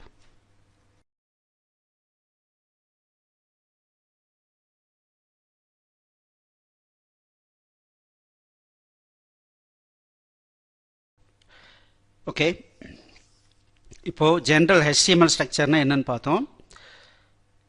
தென் ஹெட் எலிமெண்ட்ஸ் என்னென்ன இருக்குன்றதை பார்த்தோம்.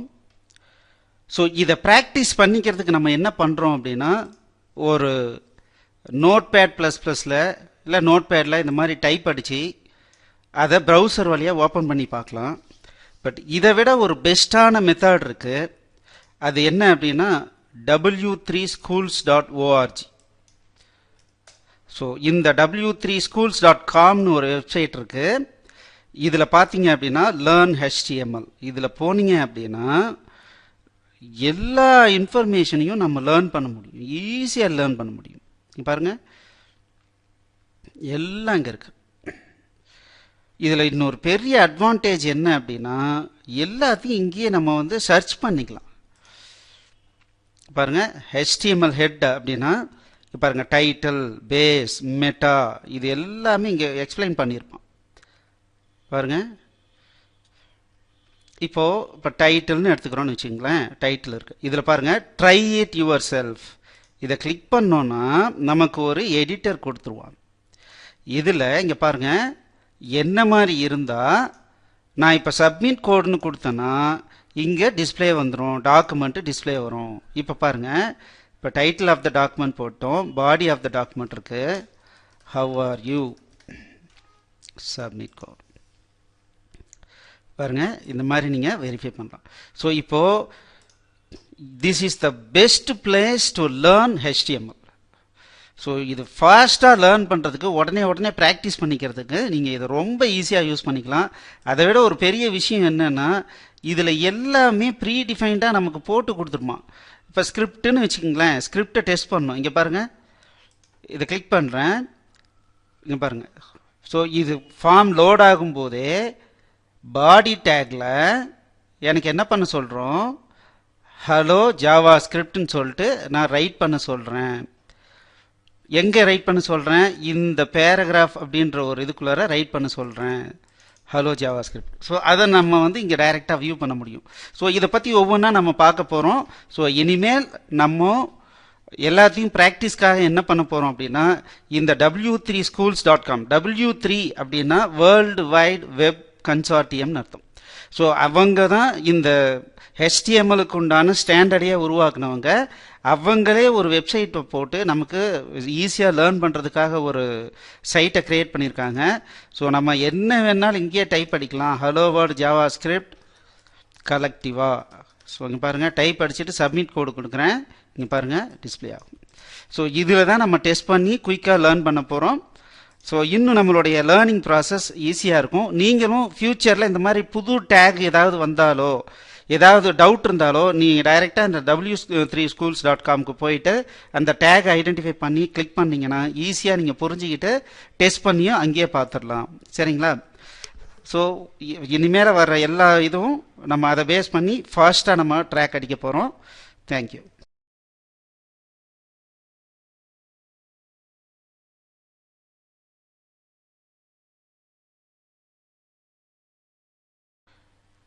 ஸோ நம்மளுடைய HTML டாக்குமெண்ட்டில் 2 மேஜர் செக்ஷன் இருக்குது. ஒன்று வந்து ஹெட் செக்ஷன், இன்னொன்று பாடி செக்ஷன். ஸோ ஹெட் செக்ஷனில் என்னென்னலாம் வரும் அப்படிங்கிறத பார்த்துட்டோம். இப்போ பாடி ஆஃப் த டாக்குமெண்ட்டில் என்ன வருங்கிறத இப்போ பார்க்கலாம். ஸோ பாடி ஆஃப் த டாக்குமெண்ட்டில் பார்த்தீங்கன்னா ஸோ ஹெட்டிங்ஸ் வரும். தென் அந்த ஹெட்டிங்ஸு கீழே டெக்ஸ்ட் போடுறோம். லிஸ்ட்டுன்னு சொல்லுவோம். ஆர்டர்டு லிஸ்ட்டு, அன்ஆர்டர்டு லிஸ்ட்டுன்னு சொல்லுவோம். அந்த மாதிரி வரும். தென் ஹைப்பர் லிங்க்ஸ், ஒரு டாக்குமெண்ட்லேருந்து ஒரு பேஜ்லேருந்து இன்னொரு பேஜுக்கு லிங்க் கொடுப்போம். தென் டேபிள்ஸ், ஸோ இப்போ டேபிள் ஆஃப் ஸ்டாட்டிஸ்டிக்கல் டேட்டா, எந்தெந்த ஸ்டூடெண்ட்லாம் இருக்காங்க, எந்தெந்த சப்ஜெக்டில் எவ்வளோ மார்க் வாங்கினாங்க, இந்த மாதிரி ஒவ்வொரு ஸ்டேட் வைஸ் என்ன பாப்புலேஷன், இது எல்லாம் டேபிளாக நம்ம டிஸ்பிளே பண்ணுறது ஈஸியாக இருக்கும். Then images and objects, so இதெல்லாம் கொண்டு வந்து நம்ம டிஸ்பிளே பண்ணுறது தான் ஆக்சுவலான நம்ம body of the document. So இது ஒவ்வொன்றும் எப்படி நம்ம போட போகிறோன்றத அடுத்தடுத்த டாப்பிக்கில் நம்ம பார்க்க போகிறோம். ஏன்னு கேட்டிங்கன்னா so body of the document தான் யூசர் பார்க்க போகிறது. சரிங்களா? ஸோ அதுக்கு நிறைய ஃபெசிலிட்டிஸ் கொடுத்துருக்காங்க. அது ஒரே ப்ரெசன்டேஷனில் பார்க்க முடியாது. ஸோ நம்ம அடுத்தடுத்த செக்ஷனில் எப்படி ஒவ்வொரு விஷயத்தையும் நம்ம யூஸ் பண்ண போகிறோம், என்னென்ன டேக் இருக்குன்றத நம்ம பார்க்க போகிறோம்.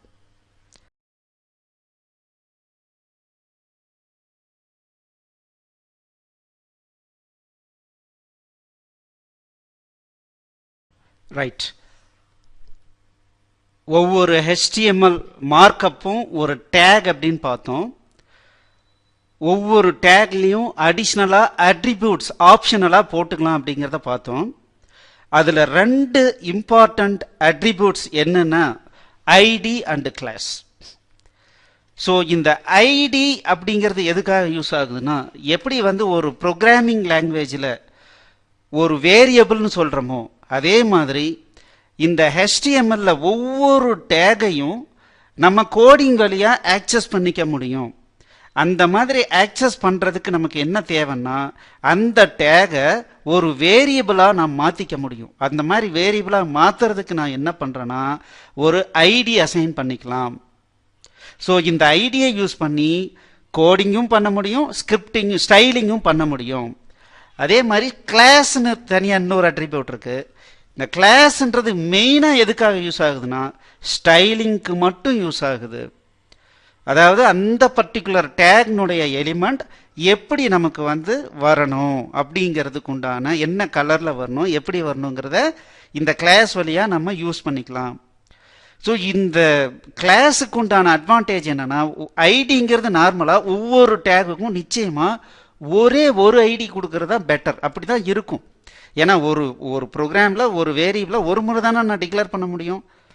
அதே மாதிரி ஒவ்வொரு டேகுக்கும் ஒவ்வொரு ஐடி தான் கொடுக்க முடியும். வேற இந்த கிளாஸுங்கிறது மல்டிபிள் டேகுக்கு ஒரே கிளாஸை கொடுக்கலாம். எதுக்காக? அந்த டேக்லாம் இந்த மாதிரி டிஸ்பிளே பண்ண, இந்த மாதிரி ஸ்டைலாக வரணுன்றதுக்காக நம்ம இந்த கிளாஸை யூஸ் பண்ணுறோம். ஸோ நார்மலாக கிளாஸுங்கிறது many items can share the same class, easy way of styling. இது சும்மா ஒரு சின்ன ஒரு சாம்பிள் காட்டுறேன்.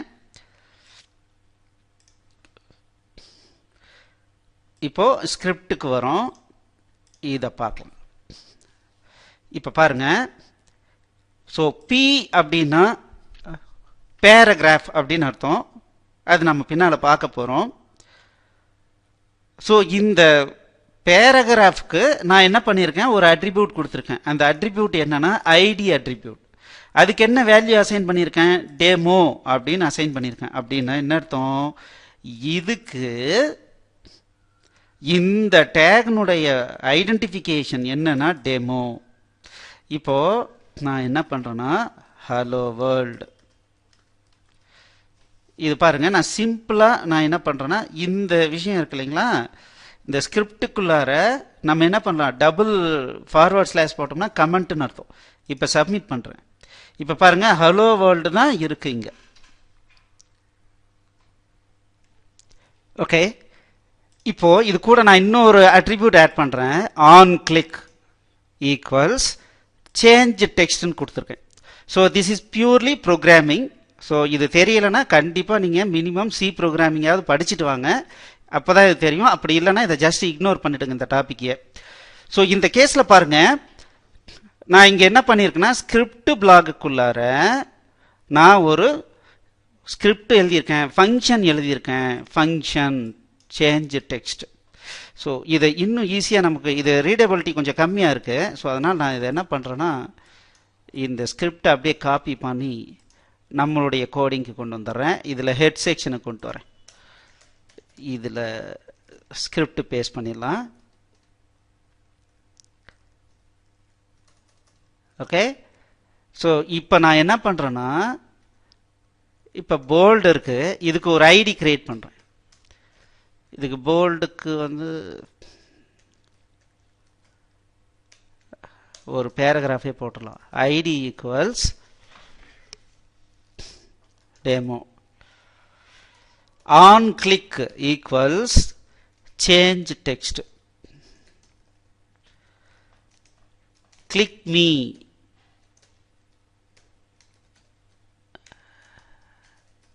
Paragraph close.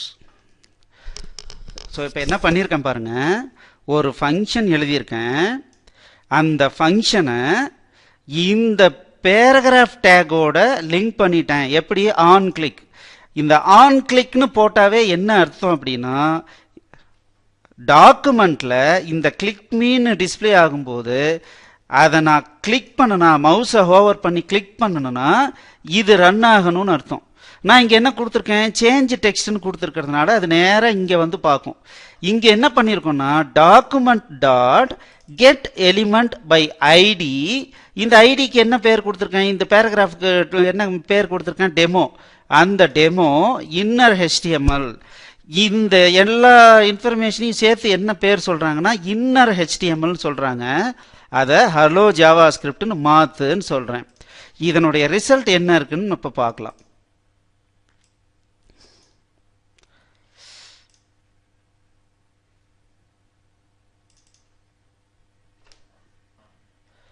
இப்போ பாருங்க, ஸோ இது ரன் ஆகி இந்த மாதிரி இருக்குது. நான் இதை கிளிக் பண்ணுறேன் பாருங்க, எனக்கு எதுவுமே ஆகலை. ஸோ மவுஸை ஹோவர் பண்ணி இதை கிளிக் பண்ணுறேன், எதுவும் ஆகலை. ஸோ இது கலர் டிஃப்ரெண்ட்டாக இருக்குது. நான் என்ன பண்ணுறேன், பேக்ரவுண்டை கிரேவாக மாற்றுறதுக்கு பதிலாக இதை ரெட்டாக மாற்றுறேன். Okay, refresh. இங்கே பாருங்கள், இது ரெட்டாக இருக்குது. ஸோ இப்போ என்ன பண்ணுறேன், இதை கிளிக் பண்ணுறேன் பாருங்கள், ஹலோ ஜாவா ஸ்கிரிப்ட்னு மாறிடுச்சு. ஸோ இது எப்படி மாறுனுச்சு, இந்த ஸ்கிரிப்டால் மாறுனுச்சு. ஓகே, அப்படின்னா என்ன அர்த்தம்னா நம்ம ரன் டைமில் ஒரு டெவலப்பராக எந்த பர்டிகுலர் டேகை வேணாலும் நான் ஆக்சஸ் பண்ணிக்கலாம். ஆக்சஸ் பண்ணி அதனுடைய கண்டென்ட்டை மாற்றுறதோ கலரை மாற்றுறதோ என்ன வேணாலும் நம்ம பண்ணிக்கலாம். சரிங்களா, இதுதான் ஒரு இது. ஸோ இப்போ நான் என்ன பண்ணுறேன், இதுக்கு கிளாஸ்னு ஒன்று போட்டுக்கிறேன். கிளாஸ் இது வந்து ஸ்பெஷல் அப்படின்னு ஒரு பேர் கொடுத்துக்கிறேன். இங்கே பார்த்தீங்கன்னா ஸ்டைலுக்குள்ளார இந்த ஸ்பெஷல் அப்படிங்கிறத இங்கே டாட் கொடுத்து ஸ்பெஷல்னு போடுறேன். கொடுத்துட்டு கலர் ப்ளூ பாருங்க, கலர் ப்ளூ. இப்போ இதை ரெஃப்ரெஷ் பண்ணுறேன். ஸோ என்னாச்சு பாருங்க, இந்த பேராகிராஃப் மட்டும் கலர் ப்ளூவில் இருக்குது. இதை கிளிக் பண்ணுறேன் பாருங்க, ஹலோ ஜாவா ஸ்கிரிப்ட் வருது. இதனால என்ன சார் அட்வான்டேஜ், நான் இன்னொரு பேராகிராஃப் போடுறேன். This is another line. Again இன்னொரு பேராகிராஃப் போடுறேன். Class equals special. Hi see the same class. இப்போ ரன் பண்ணுறேன் பாருங்க, இது என்னாச்சு, ரெட் கலரில் வந்துச்சு. ஏன், இதுக்கு நான் ஸ்பெசிஃபிக்காக கலரை மாற்றலை. ஆனால் இங்கே என்ன பண்ணியிருக்கேன், இந்த பேராகிராஃபுக்கு நான் கலரை மாற்றியிருக்கேன். எப்படி, இதே கிளாஸ் நேம் இங்கே கொடுத்ததுனால எனக்கு என்னாச்சு, இதனுடைய கலர் அதே மாதிரி வந்திருக்கு. அப்போ அதுதான் கிளாஸ். இப்ப பாருங்க, ஐடிங்கிறது ப்ரோக்ராம் வழியா அந்த டேகை ஆக்சஸ் பண்ணி நம்ம நிறைய வேலைகளை பண்ண முடியும். ஒரு டெவலப்பரா நிறைய விஷயங்களை நம்ம பண்ணலாம். அது போக போக நான் அடுத்த ஜாவா ஸ்கிரிப்ட் வரும்போது நான் சொல்லித்தரேன். ஸோ இப்போ ஐடிங்கிற ஒரு அட்ரிபியூட் எப்படி யூஸ் ஆகுதுன்னு பார்த்தீங்க. தென் கிளாஸ் அப்படிங்கிற அட்ரிபியூட் எப்படி யூஸ் ஆகுதுன்னு பார்த்தீங்க. இந்த ரெண்டும் மோஸ்ட்லி எல்லா டேகுக்கும் அப்ளை ஆகும். பாடி டெக்ஸ்ட் பாடிக்குள்ளார வர்ற மோஸ்ட் ஆஃப் த டேகுக்கு இது ரெண்டும் கண்டிப்பாக அப்ளை ஆகும். ஸோ இதனுடைய உபயோகத்தை நீங்கள் ஒரு முறை ட்ரை பண்ணி பாருங்கள். Thank you.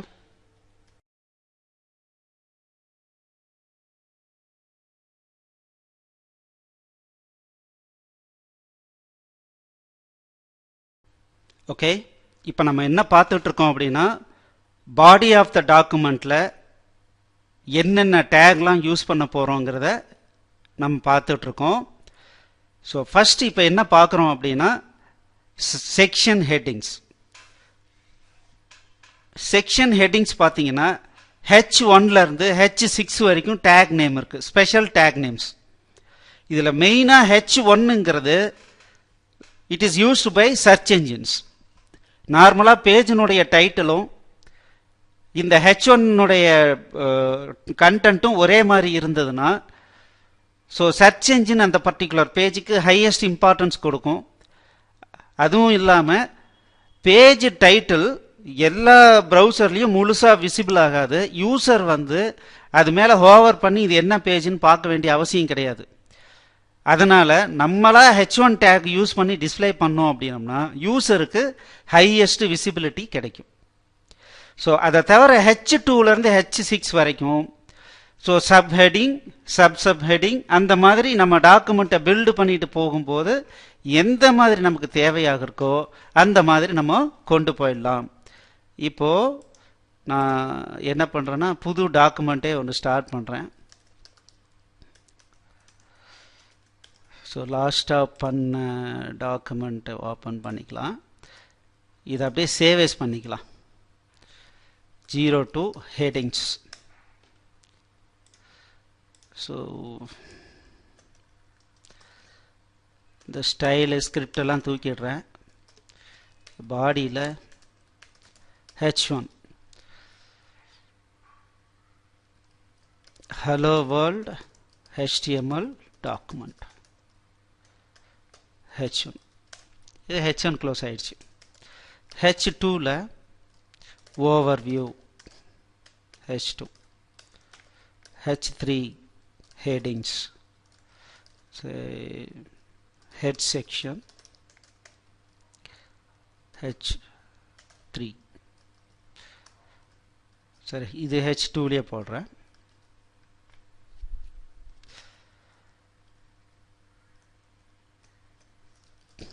This is sample of HTML document. Head section is mainly meant for the browsers and the search engines. Okay, இப்போ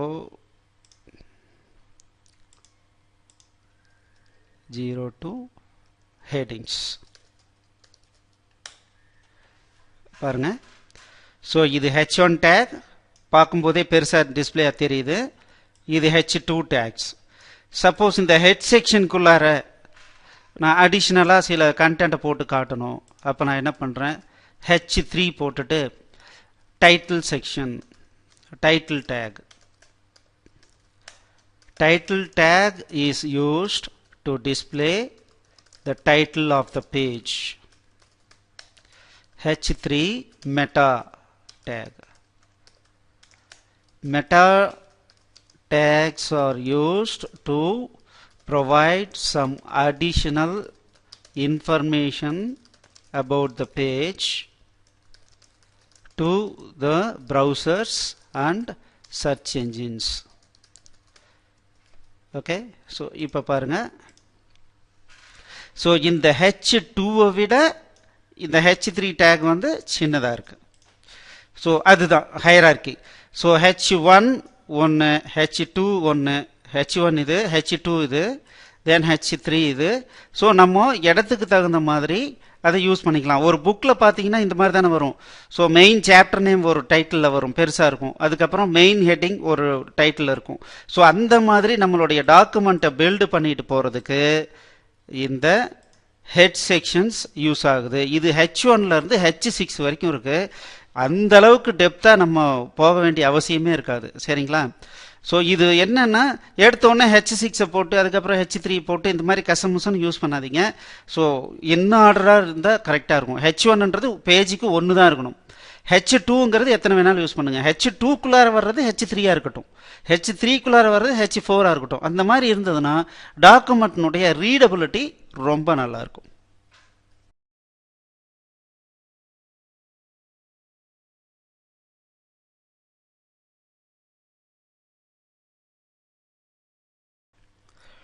Okay, block versus inline.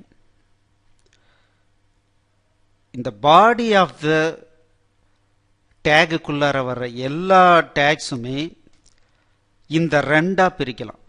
ஒன்று என்னன்னா பிளாக் டேக் எலிமெண்ட்ஸ், இன்னொன்று இன்லைன் டேக் எலிமெண்ட்ஸ். இது ரெண்டா பிரிக்கலாம். இது ரெண்டுக்கும் என்ன வித்தியாசம்னா ரொம்ப சிம்பிள். பிளாக் எலிமெண்ட்ஸ் அப்படிங்கிறது நியூ லைனில் ஸ்டார்ட் ஆகும். வேறஸ் இன்லைன் எலிமெண்ட்ஸ்ன்றது அப்படியே கண்டினியூஸாக போயிட்டு இருக்கும். இது ரெண்டு தான் வித்தியாசம். ஓகே, பாருங்க. பிளாக் எலிமெண்ட்ஸ் என்னன்னா container elements for grouping. Many contain other block elements and inline elements. ஒரு பிளாக்குள்ளார இன்னொரு பிளாக் வரலாம், இன்னும் மெனி இன்லைன் எலிமெண்ட்ஸ் வரலாம். எக்ஸாம்பிளுக்கு பார்த்தீங்கன்னா டிவ், பேராகிராஃபு, ஹெட்டிங்கு இதெல்லாம் பார்த்தீங்கன்னா பிளாக் எலிமெண்ட்ஸ். ஹெட்டிங்னு போட்டிங்கனாவே அதுக்கப்புறம் வர்றது எல்லாமே என்ன ஆகும்னா அது ஆட்டோமேட்டிக்காக அந்த ஹெட்டிங்கே வந்து புதுசாக ஒரு லைனில் தான் ஸ்டார்ட் ஆகும். வேற இன்லைன் எலிமெண்ட்ஸ் எல்லாமே அப்படியே கண்டினியூஸாக வந்துக்கிட்டே இருக்கும். Container for text and other inline elements.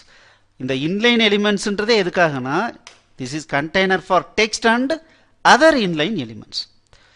So இந்த மாதிரி நிறைய டேகை வந்து பார்க்க போகிறோம். ஸோ இது ரொம்ப ரொம்ப நம்ம புரிஞ்சுக்கிட்டு பண்ண வேண்டிய ஒரு விஷயம். ஸோ இப்போ பாருங்க,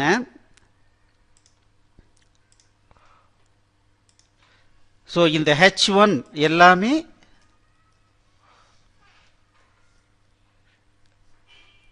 H1 H2ன்றதுலாம் பிளாக் எலிமெண்ட் சொன்னேன். இப்போ நான் என்ன சொல்றேன்னா this is sample of text document. I try to display this line in separate line. இப்போ பாருங்க, நான் வந்து நடுவில் பாருங்க, நடுவில் நிறைய கேப் போடுறேன். இப்போ நான் இதை ரெஃப்ரெஷ் பண்ணுறேன். இது என்னாச்சு? அப்படி பக்கத்தில் தான் வருது. This is called inline behaviour of the text. ஒரே 1000 ஸ்பேஸ் விட்டாலும் ஒரு ஸ்பேஸை மட்டும்தான் எடுத்துக்கும். அதுவும் இல்லாமல் இதனுடைய கண்டினியூஷனாக தான் அது எடுத்துக்கும். அப்போ எனக்கு வந்து இது தனி லைனில் வரணும் அப்படின்னா நான் என்ன பண்ணணும் அப்படின்னா, அப்போ எனக்கு தேவையானது ஒரு பிளாக் லைன் ஸ்டேட்மெண்ட். ஸோ இப்போ நான் என்ன பண்ணுறேன்னா இதை டிவ் அப்படிங்கிறது சிம்பிளி பிளாக்கிங் ஸ்டேட்மெண்ட். நியரஸ்ட் லைனுக்கு கொண்டு போயிடும், அவ்வளோதான். அது நீங்கள் ஒரே லைன்லேயே இதை வச்சுருந்தாலும் சரி. இது பாருங்கள், இது ரெண்டும் ஒரே லைனில் தானே வச்சுருக்கேன். அப்போ ஒரே லைனில் தானே வரணும். இப்போ பாருங்கள் என்னாச்சு, அடுத்த லைனுக்கு தான் போகும். ஏன்? டிவ் அப்படின்னு சொன்னாவே it is a block statement. அப்படின்னா அது நியரஸ்ட் நியூ லைனுக்கு போய் தான் ஸ்டார்ட் ஆகும். இதுக்கு பதிலாக நான் பேராகிராஃபும் நான் ட்ரை பண்ணலாம். இப்போ பாருங்க, this is another block with the help of paragraph. இதை ரெஃப்ரெஷ் பண்ணலாம். என்ன ஆகும்னு யோசிக்கிறீங்க? பாருங்க, இதை ஒரு தனி பிளாக்காக எடுத்துக்குது. அது பக்கத்தில் எதையுமே ஒட்ட விடலை பாருங்க. அதுக்கு பின்னால் இது வந்து அதுக்கு பின்னாலேயே டைப் அடிச்சிருந்தாலும் சரி, இது பின்னாலேயே டைப் அடிச்சிருந்தாலும் சரி, ஒட்ட விடாது. அது தனி பிளாக்காக தெரியணுங்கிறதுக்காக அது ஒட்ட விடாது. இங்கே பாருங்க, இங்கே தான் டிஸ்பிளே ஆகுது. ஓகே, இதில் பாருங்க, நான் இந்த இந்த பேராகிராஃப்ங்கிறத மட்டும் நான் ஒரு பிளாக் எலிமெண்ட்டாக நான் மாற்றுறேன். இது என்ன பண்ணுதுன்னு பாருங்க.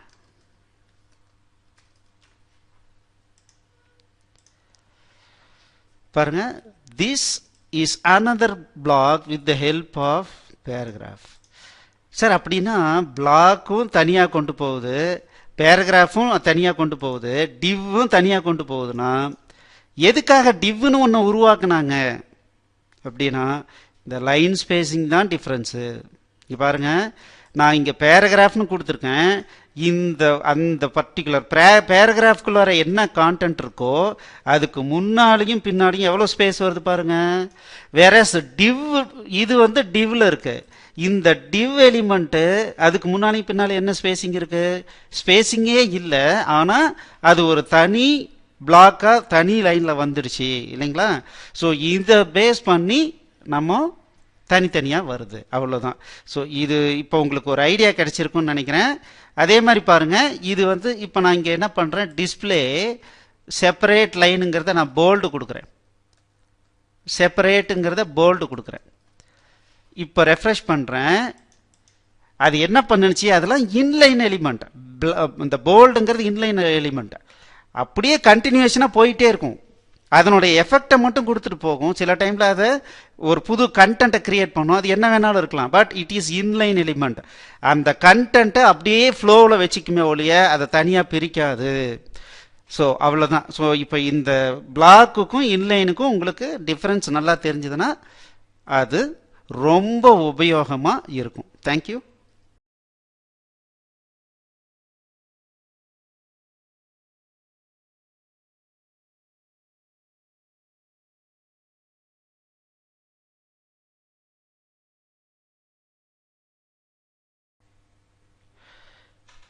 Text breaking and spacing. White space generally ignored in block and inline. So நம்ம பார்த்தோம் இல்லைங்களா, நான் இந்த இடத்துல எவ்வளோ ஸ்பேஸ் கொடுத்தாலும் சரி, இல்லை என்டர் கொடுத்துருந்தாலும் சரி, எனக்கு ப்ரௌசரில் வரும்போது பக்கத்தில் பக்கத்தில் தான் வரும், ஒரே ஒரு ஸ்பேஸாக தான் கன்சிடர் ஆகும். ஸோ அதை தான் இவங்க இந்த பாயிண்டில் சொல்லியிருக்காங்க. இல்லை எனக்கு வந்து ஒரு பர்டிகுலர் பேராகிராஃப் எனக்கு வேணுங்கிற மாதிரி ஸ்பேசிங்லாம் விட்டு பண்ணணும் அப்படின்னா இந்த ப்ரீ ஃபார்மேட்டட் டெக்ஸ்ட் அப்படிங்கிற ப்ரீ டேகை நம்ம யூஸ் பண்ணலாம். ஃபார் எக்ஸாம்பிள் இங்கே பார்த்தீங்க அப்படின்னா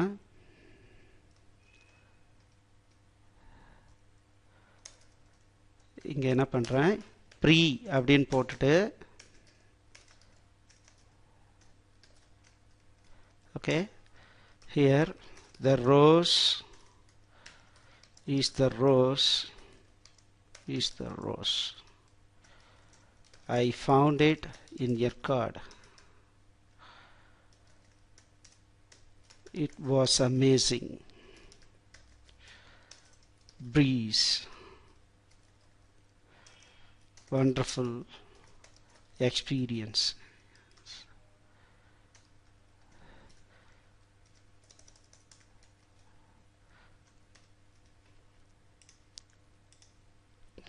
பாருங்க, ஸோ ப்ரீ ஃபார்மேட்டட் அப்படின்னா அது நம்ம எப்படிலாம் டைப் அடிச்சோமோ அதே மாதிரியே நமக்கு டிஸ்பிளே ஆகுது. சரிங்களா, அதுதான் ப்ரீ ஃபார்மேட்டட் டெக்ஸ்ட். பிரேக், எனக்கு வந்து ஆக்சுவலாகவே எனக்கு ஸ்பேசிங் வேணும் அப்படின்னா இப்போ இங்கே இருக்கு, இந்த இடத்துல ஃபார் த அதுக்கப்புறம் எனக்கு ஒரு பிரேக் வேணும் அப்படின்னா பாருங்க, இது வந்து டேகு, இதுக்கு க்ளோசிங் டேக் கிடையாது. அதுக்கு பதிலாக என்ன பண்ணுறோம், ஃபார்வர்ட் ஸ்லாஷ் ஆங்கிள் ப்ராக்கெட் இங்கே கொடுத்துட்றோம். ஸோ இப்போ என்ன ஆகுது பாருங்க, இந்த இடத்துல பிரேக் கிடைக்கும். இங்கே பாருங்க, ஆஃப் த ப்ரௌசர்ஸ். இன்னொரு பிரேக் நான் விட்டேன் அப்படின்னு வச்சுக்கோங்க, இன்னொரு பிரேக் விட்டால் ஒரு லைன் ஸ்பேசிங் கிடைக்கும், அடிஷ்னல் லைன் ஸ்பேசிங் கிடைச்சிரும் பாருங்க. ஸோ அதுதான் இங்கே சொல்லியிருக்கு பிரேக் ஸ்டேட்மெண்ட். அடுத்தது ஹரிசான்டல் ரூலர். இதை யூஸ் பண்ணியும் நம்ம ஸ்ப்ளிட் பண்ணி காட்டலாம். எனக்கு இது முடிச்சிட்டு ஒரு horizontal ruler, HR means horizontal ruler பாருங்க. ஸோ இதுவும் ஒரு பிரேக் நமக்கு கிரியேட் பண்ணி கொடுக்கும். தென் கேரக்டர் என்டிட்டிஸ். இது நான் பிளாங்க் ஸ்பேஸ். எனக்கு வந்து ஒரு வார்த்தை இருக்கு, அந்த வார்த்தை வந்து இப்போ ஒரு லாங் லைன் இருக்குன்னு வச்சுக்கலாங்களேன். இப்போ இங்கே பாருங்க, சர்ச் என்ஜின். இப்போ இதை சின்னது பண்ணுறேன். அபவுட் த அப்படிங்கிறத எனக்கு ஒரே வார்த்தையாக வரணும், இது பிரியக்கூடாதுன்னு நினைக்கிறேன். அப்போ பாருங்க, அபவுட் த, இது ரெண்டுக்கும் நடுவில் நான் பிரேக்கிங் ஸ்பேஸ், நான் பிரேக்கிங் ஸ்பேஸ். ஸோ அந்த மாதிரி கொடுத்துட்டு, ஸோ இது ஸ்பேஸாக தான் டிஸ்பிளே ஆகும், ஆனால் இந்த வார்த்தையை பிரிக்கவே முடியாது. ஒன்று ரெண்டு வார்த்தையும் ஒட்டுக்கா மேலே போகுது, இல்லைன்னா பாருங்க ரெண்டு வார்த்தையும் ஒட்டுக்கா கீழே வருது. அதுதான் நான் பிரேக்கிங் ஸ்பேஸ் அப்படின்னு அர்த்தம். ஸோ இது யூஸ் பண்ணி இந்த மாதிரி ஸ்பேசிங் நம்ம கிரியேட் பண்ணிக்கலாம். சில இடங்களில் எனக்கு வந்து less than simple, greater than சிம்பிளை நம்ம டைப் அடிக்கவே முடியாது இல்லைங்களா, ஏன்னா அதுக்கு ஸ்பெஷல் மீனிங் இருக்கு. we use break statement, br statement to fold the long statement. எனக்கு என்ன சொல்லணும்னா, இந்த இடத்துல br ஸ்டேட்மெண்ட்டுங்கிறது எனக்கு brன்னு வரணும். இங்க பாருங்க, we use brன்றது என்ன ஆயிடுச்சுன்னா இந்த இடத்துல கட் ஆகி போச்சு, கட் ஆகிறதுக்கு யூஸ் ஆயிடுச்சு. we use, இங்க பாருங்க,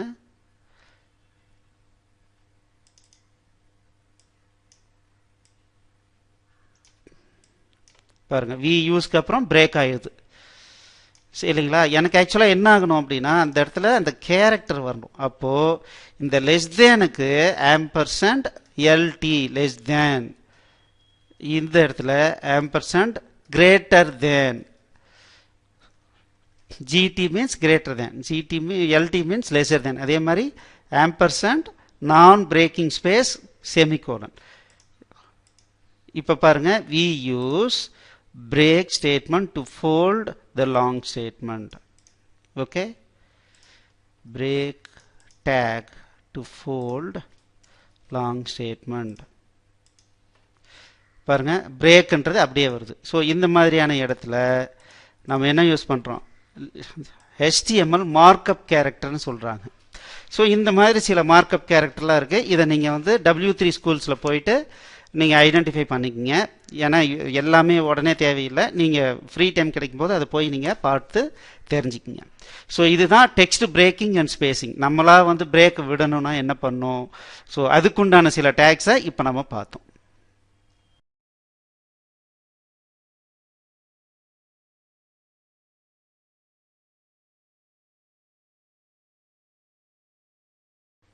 Additional text elements, superscript, subscript, SUP and SUB, subscript.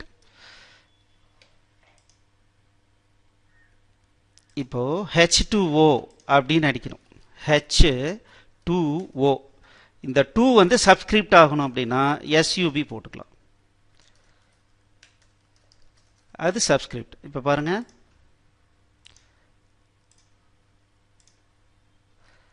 H2O. Okay, O cube அப்படின்னு அடிக்கணும்.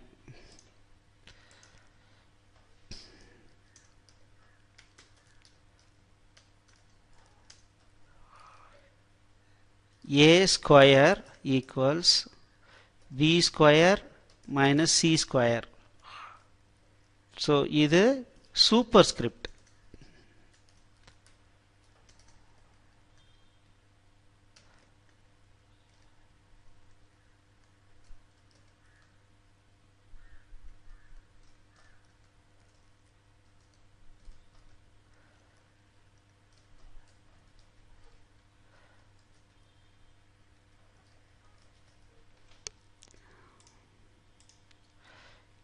ஒரு இந்த மாதிரி ஃபார்முலா இருக்குன்னு வச்சுக்கோங்க. A square equals B square minus C power D minus 2 இப்படி போடணும்னு வச்சுக்கோங்க. ஸோ அப்போ சூப்பர் ஸ்கிரிப்ட் யூஸ் பண்ணுறோம். அது எஸ்யூபி. சைட் பிளாக் இது ரெண்டும் பார்த்தீங்கன்னா ஒருத்தரை பற்றி நம்ம மென்ஷன் பண்ணும்போது சைட் இது நான் என்ன பண்ணுறேன், ஃபைல் சேவஸ் கொடுத்துக்கிறேன். Additional elements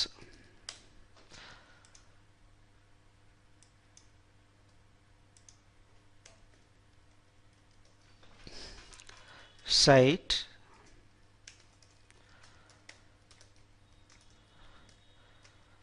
Swami Vivekananda said. Block quote.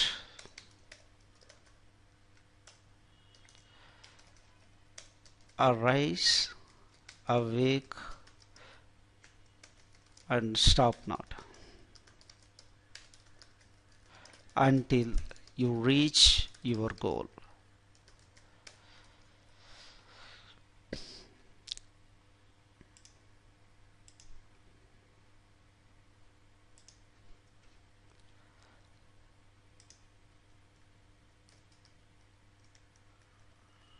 Additional elements.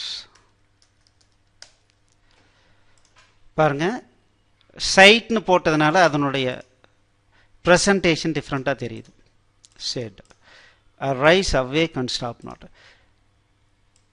Black அப்படின்னாவே என்ன அர்த்தம், அது நெக்ஸ்ட் எலிமெண்ட்டாக காட்டும்னு அர்த்தம் இல்லைங்களா. அதனால பிளாக் கோட் அப்படின்னதுனால அது தனியாக டிஸ்பிளே ஆகுது. இதையே நான் கியூ போடலாம். Q means quote. அப்போ என்ன ஆகுது பாருங்க, கண்டினியூஸாக கொட்டேஷனுக்குள்ளார டிஸ்பிளே ஆகுது. கோட் போடலாம்.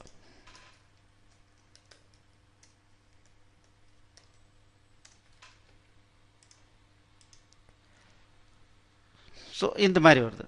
ஸோ இது கண்டினியூஸ் கோட். அதுக்கு பதிலாக பிளாக் கோட் அப்படின்னா நியூ லைனில் எனக்கு தனியாக எடுத்து காட்டணுங்கிறது தான் பிளாக் இல்லையா. ஸோ பிளாக்ன்றதே என்ன, ஆட்டோமேட்டிக்காக அது பிளாக் எலிமெண்ட்டாக மாறிடும். ஸோ இது பிளாக் எலிமெண்ட்டாக நமக்கு டிஸ்பிளே ஆகுது. ஸோ அது இந்த சைட்டும் பிளாக் கோட் அல்லது கியூ அதை நம்ம யூஸ் பண்ணிக்கலாம். அப்ரிவியேஷன் அல்லது அக்ரானிம். ஸோ அப்ரிவியேஷன் அப்படின்னா ஒரு collection of English letters, but அதை உச்சரிக்க முடியும். அந்த மாதிரி இருந்தால் அதை என்னன்னு சொல்கிறோம், அப்ரிவியேஷன் சொல்கிறோம். இப்போ பார்த்தீங்க அப்படின்னா சிட்ரா அப்படின்னு ஒன்று இருக்குது. சிட்ரா இதை எஸ்ஐடிஆர்ஏன்னு யாரும் படிக்க மாட்டாங்க, இது சிட்ரான்னு தான் படிப்பாங்க. ஸோ பட் இதனுடைய மீனிங் என்னன்னா சவுத் இண்டியன் டெக்ஸ்டைல்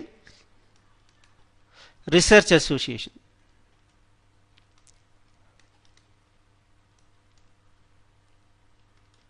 இது சிட்ரா. சில இது பார்த்தீங்க அப்படின்னா அது தனித்தனியாக தான் படிக்க முடியும், அதெல்லாம் அக்ரானிம்னு சொல்லுவாங்க. இப்போ பார்த்தீங்கன்னா HTML, இதை ஒரு வார்த்தையை படிக்க முடியாது, இது HTML தான், எப்போவுமே HTML தான். ஸோ இதனுடைய மீனிங் என்ன, hyper text markup language. So அதுக்கு தகுந்த மாதிரி இடத்துக்கு தகுந்த மாதிரி யூஸ் பண்ணிக்கலாம். பட் இது ரெண்டும் ஒரே வேலையை தான் பண்ணுது. அப்ரிவியேஷன் அண்டு அக்ரானிம் ரெண்டுமே பார்த்தீங்கன்னா ஒரே வேலையை தான் பண்ணுது.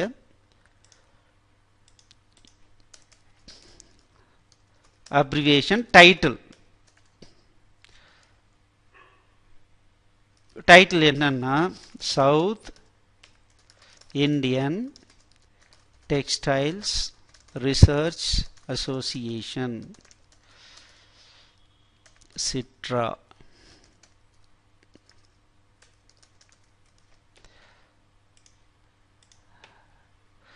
இது பாருங்க எதுவுமே தெரியாது, பட் இது ஹோவர் பண்றோம் பாருங்க, அது ஹோவர் பண்ணும்போது நமக்கு தெரியும்.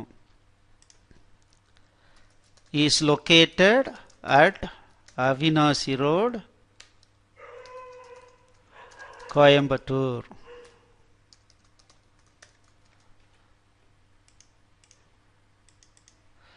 இந்த மாதிரி போட்டிருக்கேன். பட் இதுக்கு மீனிங் என்னன்னு தெரியணுங்கும் போது இது மேலே ஹோவர் பண்ணிக்கலாம். பட் இதனுடைய கலர் தெரியல. இந்த மாதிரியான டைமில் தான் நம்ம ஸ்டைல் யூஸ் பண்ணிக்கலாம்.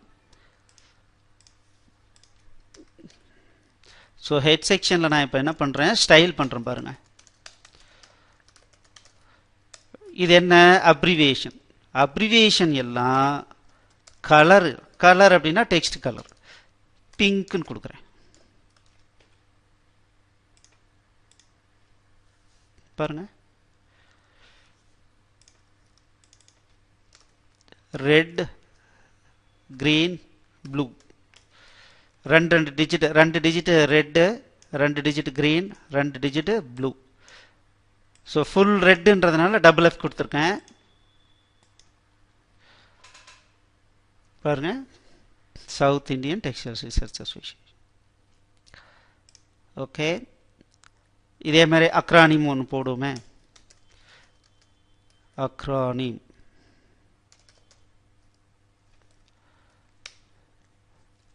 Title hyper text markup language.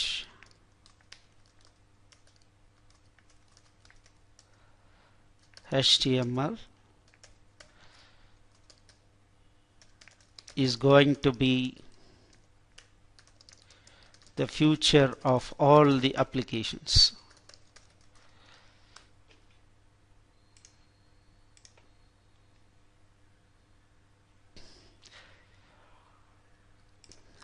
இங்க பாருங்க, அப்ரிவியேஷன் போட்டிருக்கேன். பக்கத்திலேயே அக்ரானிம் போடுறேன்.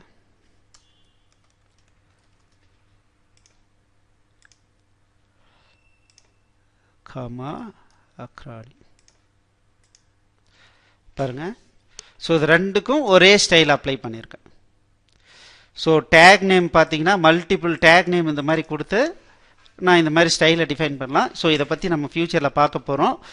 பட் ஒரு சாம்பிள் இப்போ நான் காட்டுறேன், எப்படி வந்து இந்த ஸ்டைல் யூஸ் பண்ணுறோங்கிற ஒரு சாம்பிள் தான் இப்போ நான் காமிச்சிருக்கேன். ஓகே, இப்போது அப்ரிவியேஷனும் அக்ரானிமும் பார்த்துட்டோம். தென் எம்ஃபசைஸ் ஸ்ட்ராங், இது ரெண்டும் என்னென்னா போல்டுக்கு பதிலாக ஸ்ட்ராங்னு சொல்கிறோம். எம்ஃபசைஸ், இது எல்லாமே ஒவ்வொன்றும் ஒரு ஸ்டைல், அவ்வளோதான். ஒரு பர்டிகுலர் வார்த்தையை டிஃபரன்ஷியேட் பண்ணி காட்டணுன்னா இந்த வந்து எம்ஃபசைஸோ, இப்போ பாருங்கள், இது எம்ஃபசைஸ் பண்ண சொல்கிறேன், ஸ்ட்ராங் பண்ண சொல்கிறேன். இதை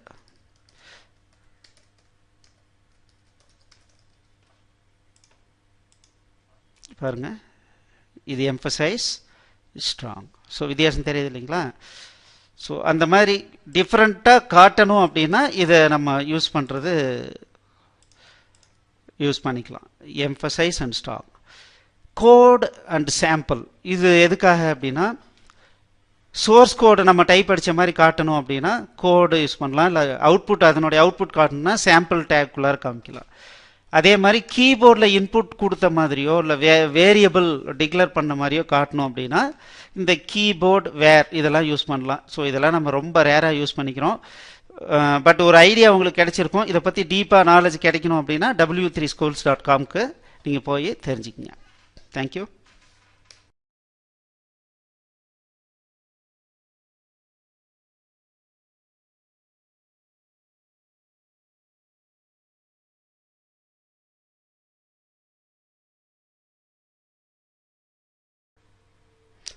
unordered lists.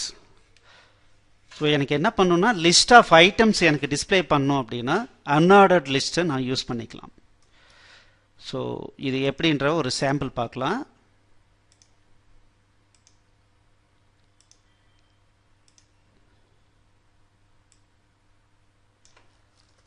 Lists,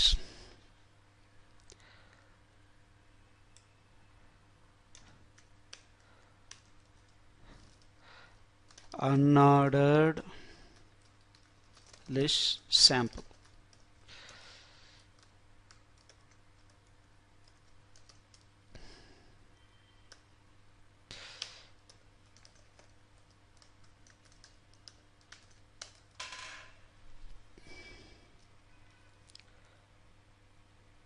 we offer the following items unordered list. So entire என்னென்ன லிஸ்ட் ஐட்டம் வேணுமோ அது எல்லாத்தையும் அன்ஆர்டர்ட் லிஸ்ட்ன்ற டேகுக்குள்ளார போடுறோம். இதுக்குள்ளார ஒவ்வொரு ஐட்டமும் லிஸ்ட் ஐட்டம்னு சொல்கிறோம். Computers, laptops, mobiles, accessories.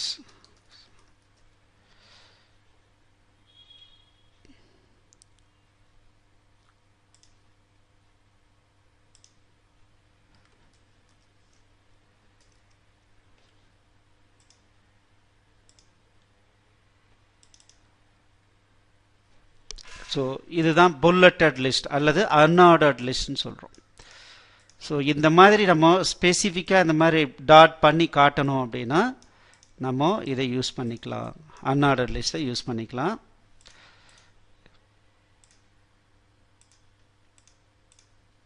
So இப்போ இது புரியும்னு நினைக்கிறேன். அதே மாதிரி ஒரு லிஸ்ட்டுக்குள்ளார இன்னொரு லிஸ்ட்டும் நம்ம கொடுக்க முடியும்.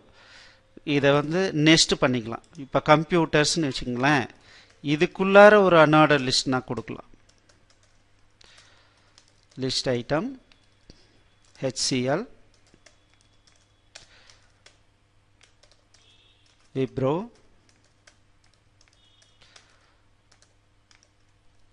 IBM,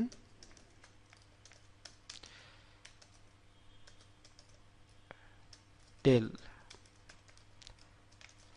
ஸோ இந்த மாதிரி நான் நெஸ்டிங் வேணாலும் பண்ணிக்கலாம்.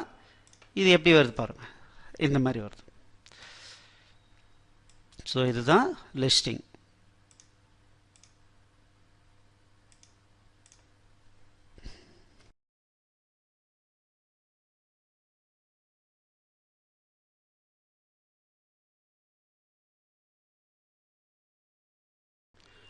Ordered lists. ஆர்டர்ட் லிஸ்ட்னா நம்பர் போட்டு எழுதுகிற மாதிரியான லிஸ்டெல்லாம் ஆர்டர்ட் லிஸ்ட்னு சொல்கிறோம். ஸோ இதுலேயும் ஒன்றும் பெருசாக வித்தியாசம் இல்லை. ஓஎல் யூஎல்னு போட்டோம்னா அன்ஆர்டர்ட் லிஸ்ட், ஆர்டர்ட் லிஸ்ட்டுக்கு ஓஎல்னு போட்டுட்டு உள்ள வர ஐட்டம்லாம் லிஸ்ட் ஐட்டம் தான் யூஸ் பண்ணுறோம். ஸோ இப்போது இந்த இடத்துல இதை எடுத்துக்கலாம். எகெயின் ஒரு H2 ordered list.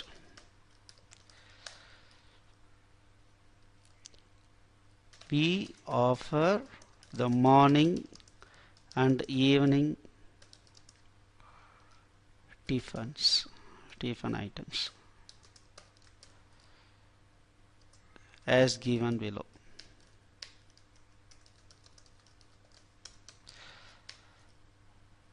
Ordered list,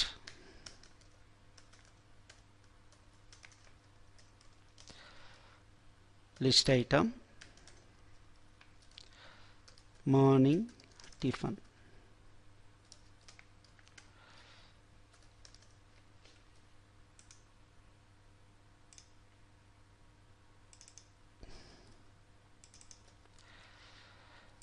Okay,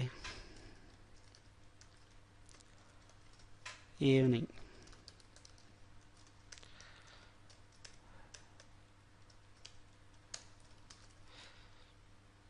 Again ஒரு order list. List item idli,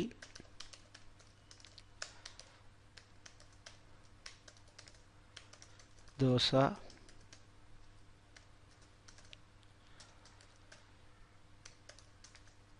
chapati,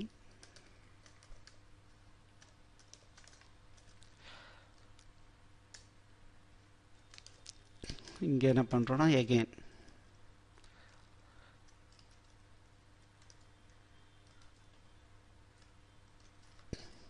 parotta, biryani, rice. So order list பாருங்கள். 1.1 அதில் பார்த்தீங்கன்னா 1, 2, 3, 4 இந்த மாதிரி போகுது. ஸோ இது ரெண்டும் ஐட்டம், எகெயின் அதுக்குள்ளார இது நெக்ஸ்ட் பண்ணி எகெயின் சப் ஐட்டம்ஸ் போட்டிருக்கோம். ஸோ இது பார்த்தீங்க அப்படின்னா நம்பர்டு ஐட்டம். சரிங்களா? ஸோ இதுதான் என்னன்னு சொல்கிறோன்னா ஆர்டர்டு லிஸ்ட் அப்படின்னு சொல்கிறோம்.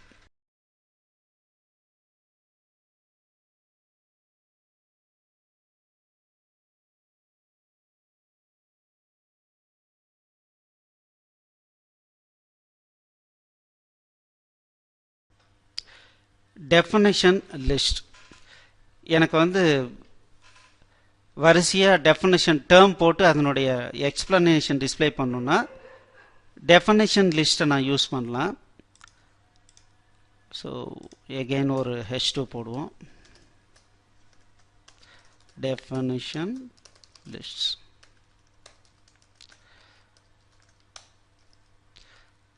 DL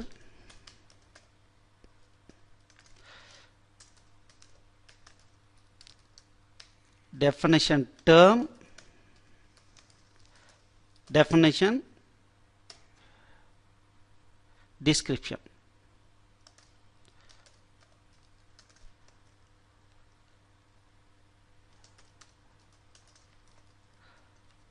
HTML hypertext markup language IE Internet Explorer.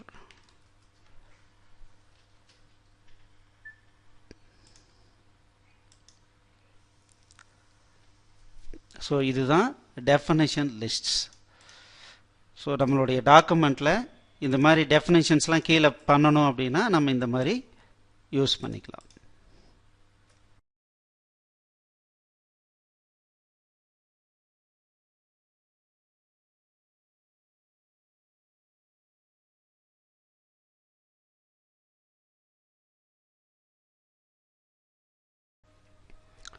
List rendering. So இப்போ லிஸ்ட்லாம் நம்ம க்ரியேட் பண்ணிட்டோம். பட் எனக்கு வேணுங்கிற மாதிரி இந்த லிஸ்ட்டை வந்து மாடிஃபை பண்ணிக்க முடியும்.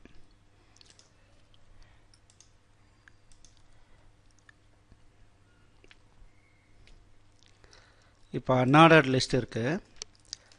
டைப் ஈக்குவல்ஸ் ஸ்கொயர்னு போட்டுக்கலாம். இந்த அன்ஆர்டர்ட் லிஸ்ட்டுக்கு டைப் ஈக்குவல்ஸ் டிஸ்க்னு போட்டுக்கலாம். இப்போ என்ன ஆகுதுன்னு பாருங்கள். இது நார்மல் டாட்டு, தென் இது வந்து இதற்கு இது எப்படி வருதுன்னு பாருங்கள். ஸோ இங்கே ஸ்கொயர், இது டிஸ்க். ஸோ அந்த மாதிரி டிஸ்பிளே பேட்டர்னை மாற்றுறது தான் இது. Square, circle, disk. ஸோ சர்க்கிள்னு கொடுத்தோம் அப்படின்னம்னா எம்டி சர்க்கிள் வரும்.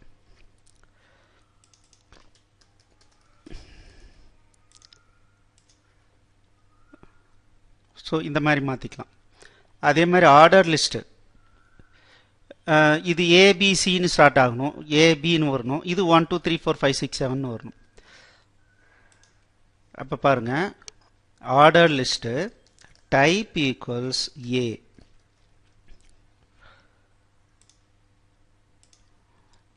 ஏபி 1 2 3ன்னு வருது. இது எனக்கு 4 5 6ன்னு வரணும். அப்போது இந்த ஆர்டர்ட் லிஸ்ட்டில் என்ன பண்ணுறேன், ஸ்டார்ட் ஈக்குவல்ஸ் 4 அப்படின்னு நான் கொடுக்குறேன். பாருங்க, 4 5 6. இதே பாருங்க, இங்கே இருக்கு இல்லையா 1 2 3 இருக்குல்ல, அதே வந்து ஆர்டர்ட் லிஸ்ட்டு டைப் ஈக்குவல்ஸ் ஐன்னு கொடுக்குறேன். என்ன ஆகுது பாருங்க, 1 2 3 ரோமனில் டிஸ்பிளே ஆகுது. இதே கேபிட்டல் ஏல கொடுத்தா என்ன வரும், கேபிட்டல் ஏபிசி வரும். பாருங்க,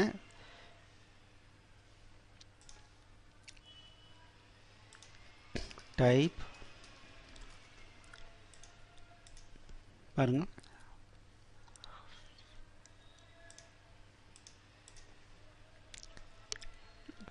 ஸோ ஆர்டர் லிஸ்ட்டை பொறுத்த வரைக்கும் கேபிட்டல் ஏ கொடுக்கலாம், ஸ்மால் ஏ கொடுக்கலாம், 1 கொடுக்கலாம், நியூமரிக் 1 2 3 4ன்னு வர்றதுக்கு ஸ்மால் ஐ கொடுத்தோம் அப்படின்னம்னா ரோமன் 1 2 3 வரும். கேபிட்டல் ஐ கொடுத்தோம்னா ரோமன் 1 2 3 வரும், கேபிட்டலில் வரும். அதே மாதிரி ஸ்டார்டிங் பாயிண்ட்டை நம்மளால் மாற்றிக்க முடியும். ஸோ இதையே பார்த்தீங்கன்னா நம்ம சிஎஸ்எஸ் ஸ்டைல் வழியாகவும் நம்ம மாற்றிக்கலாம். List style type colon square disc circle அந்த மாதிரி கொடுக்கலாம். அதே மாதிரி ஏபிசி இந்த மாதிரியும் கொடுக்கலாம். இங்கே பாருங்கள், lower alpha, lower Roman, lower upper Roman, இந்த மாதிரி நம்ம கொடுத்துக்க முடியும். அப்பர் ஆல்ஃபா, அப்பர் ரோமன், இந்த மாதிரி நம்மளால் கொடுத்துக்க முடியும். ஸோ இதுதான் லிஸ்ட்டு ரெண்டரை.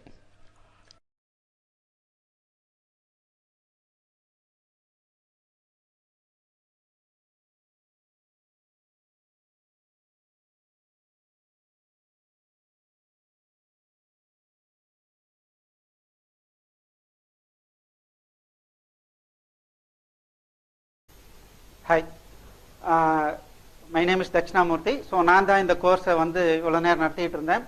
ஸோ இந்த கோர்ஸ் கண்டிப்பாக உங்களுக்கு பிடிச்சிருக்குன்னு நினைக்கிறேன். ஸோ இந்த கோர்ஸை முழுமையாக கற்றுக்கிறதுக்கு ப்ரொஃபஷனல் லெவலில் நீங்கள் கற்றுக்கிட்டு ஒரு ப்ராஜெக்டோ இல்லை ஒரு ஆத்ம திருப்தியோட ஃபினிஷ் பண்ணுறதுக்கு நீங்கள் என்ன பண்ணணும்னா எங்களுடைய வெப்சைட் cka.collectiva.in இந்த வெப்சைட்டுக்கு வந்து மீகரான ஒரு அமௌண்ட், நீங்கள் வந்து வெளியே போனீங்கன்னா நிறைய ஃபீஸ் பே பண்ண வேண்டியிருக்கும். நீங்கள் அதெல்லாம் தேவையில்லை.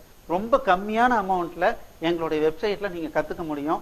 இல்லை சார் எங்ககிட்ட வந்து இன்டர்நெட் சரியாக இல்லை அப்படின்னு நீங்கள் நினைக்கிறவங்க கூட என்ன பண்ணலான்னா அது ஒரு 150 ரூபாய் சேர்த்தி கொடுத்தீங்க அப்படின்னா வீட்டில் இன்டர்நெட் இல்லாமையே ப்ளே பண்ணி கற்றுக்கிறதுக்கு உண்டான ஃபெசிலிட்டியும் நாங்கள் கொடுக்குறோம். ஸோ அதனால் இந்த கோர்ஸை முழுமையாக படித்து பயனடையணுங்கிறது என்னுடைய ரிக்வஸ்ட்டு. அதே சமயத்தில் இந்த கோர்ஸ் உங்களுக்கு பிடிச்சிருந்ததுன்னா கண்டிப்பாக சப்ஸ்கிரைப் பண்ணுங்கள்.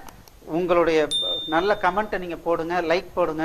ஸோ இதன் மூலமாக உங்களுடைய ஃப்ரெண்ட்ஸுங்களுக்கும் இது வந்து ஒரு பெரிய பெனிஃபிஷியலான ஒரு விஷயமா அமையும். நன்றி.